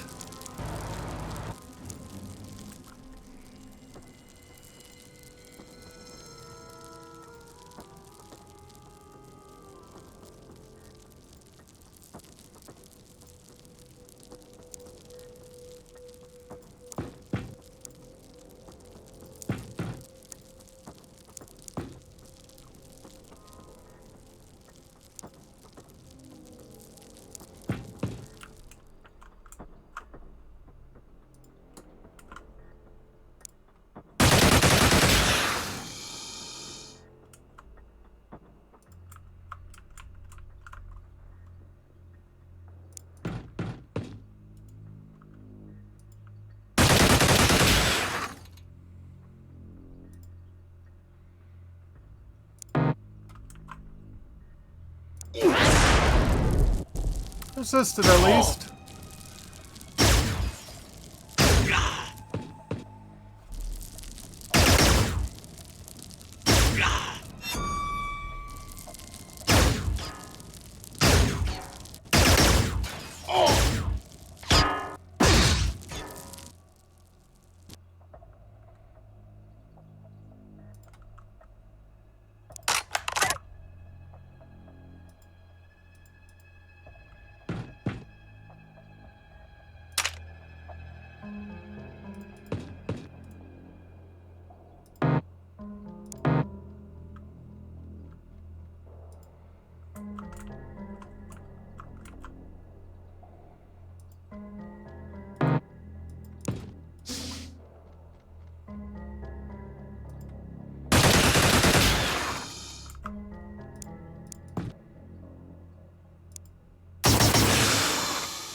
Okay.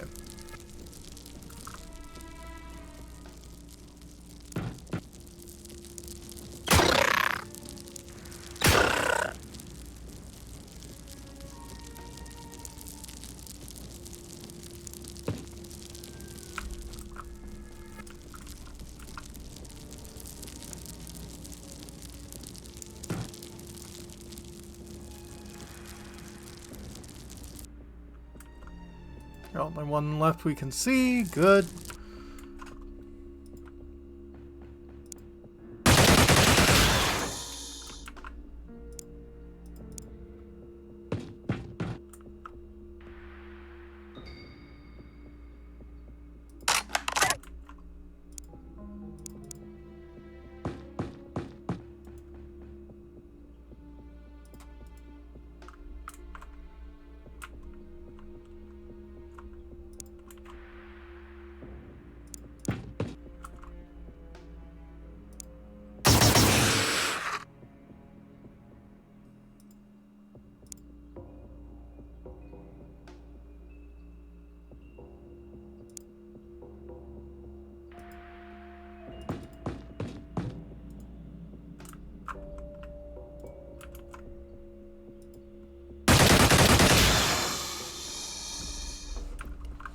Okay.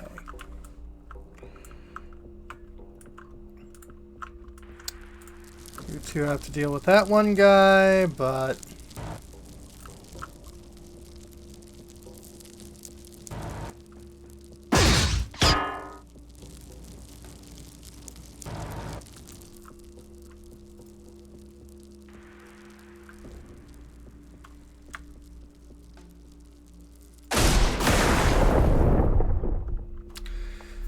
2 in one go. I like that.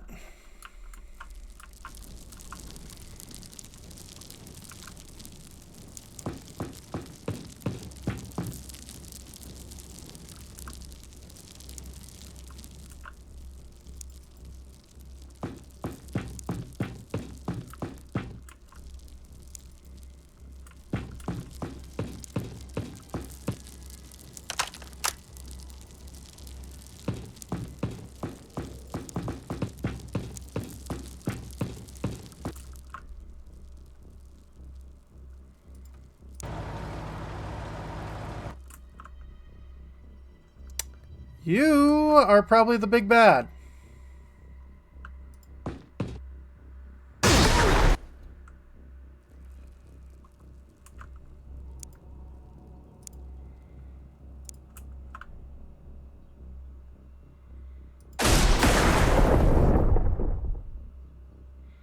Thanks, Azzy.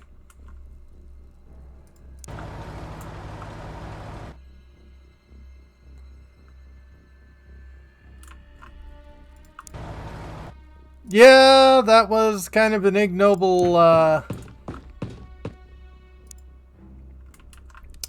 end, but hey, you know...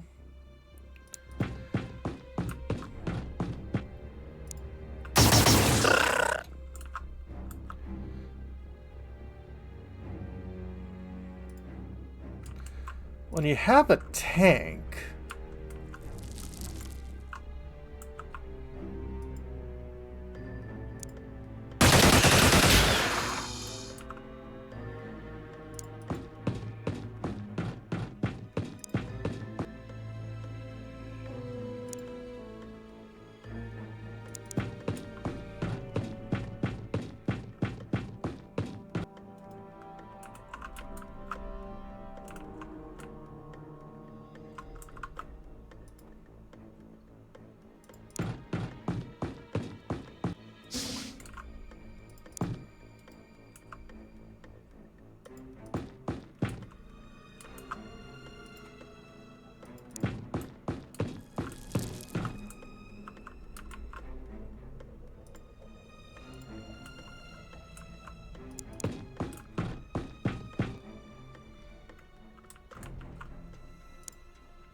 Are we supposed to blow these up?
I guess we are supposed to blow those up. Cool.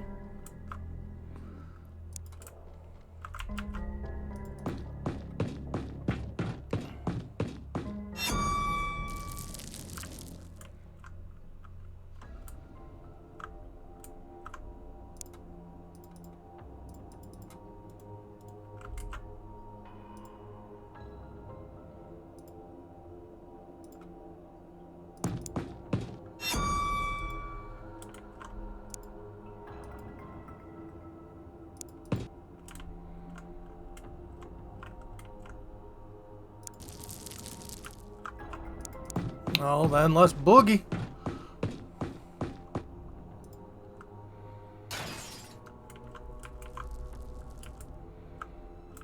It's probably the aliens starting to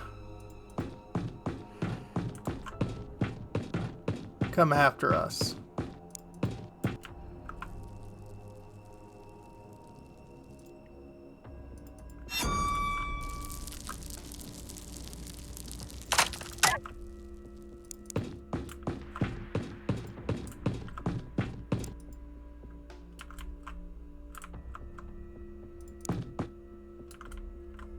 Yep.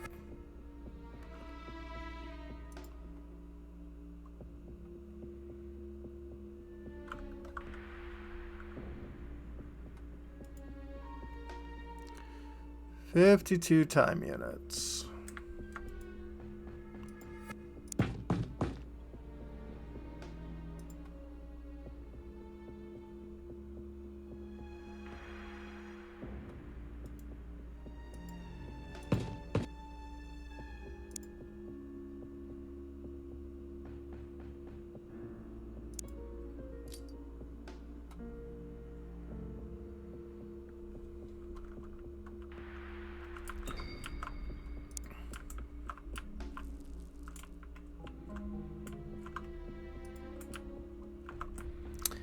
Not sure how many of these people are going to be able to get out scot-free, but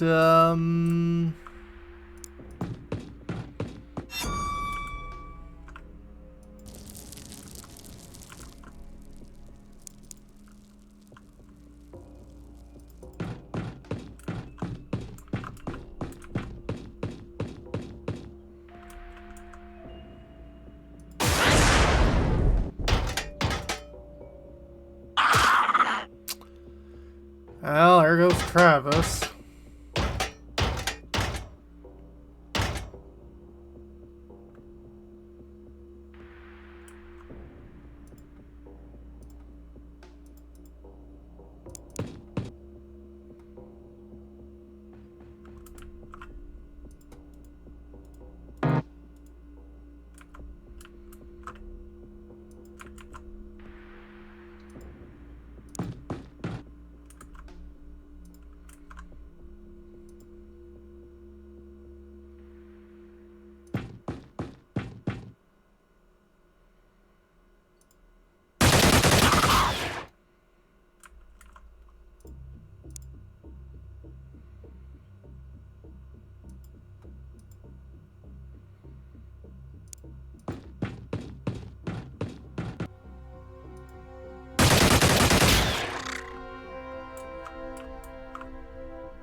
Yeah, I'm not sure how fast this is gonna end for these three.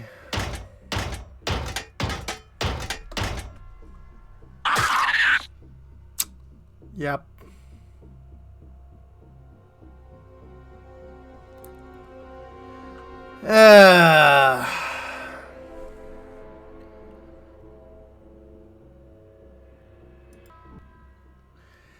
Alien invasion defeated. 74,168 civilian casualties, 18 soldiers lost. You've beaten the alien menace and secured the survival of the human race. Brave sacrifices of Xenonauts will not be forgotten. Epilogue. Radar screens are silent. Death of the High Praetor has reduced the aliens held in our labs to a catatonic state. Even our captured Praetor is utterly unresponsive. It seems war is finally over. Humanity is rightly celebrating our victory, and sacrifices made by the brave men and women who of our organization will echo through the ages. Though nobody has done more than I to ensure the survival of the human race, I have little doubt your name will be written in the history just below my own. This doesn't mean our mission is over. The world will not simply return to how it was before the invasion began. It's inevitable that our new technology will drastically alter the balance of the world power. Even a single singularity core produces sufficient energy to supply the entire planet for centuries. Squabbling has already begun. Some are already lobbying for our organization to be placed under direct Soviet or American oversight. This technology can be used to the benefit of all humanity, irrespective of race or creed. Instead, our backers seek to turn my inventions to their own narrow ends. But who better decide the shape of our new world than those who saved it? We have bargaining chips of our own, direct control of both the cores themselves and the most sophisticated military force on the planet. I could annihilate the entire planet in the blink of an eye if I so choose. Is anyone really in a position to dictate to us? The Xenonauts were established to protect humanity, Commander. We must prevent our species from undoing all our good work with the boundless capability of stupidity and self-destruction. Please should enjoy your evening, sir. The world will probably survive. Enjoy evening. So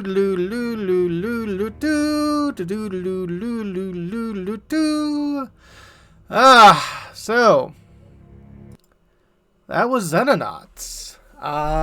Didn't expect me to be finished with that so quickly, but here we are.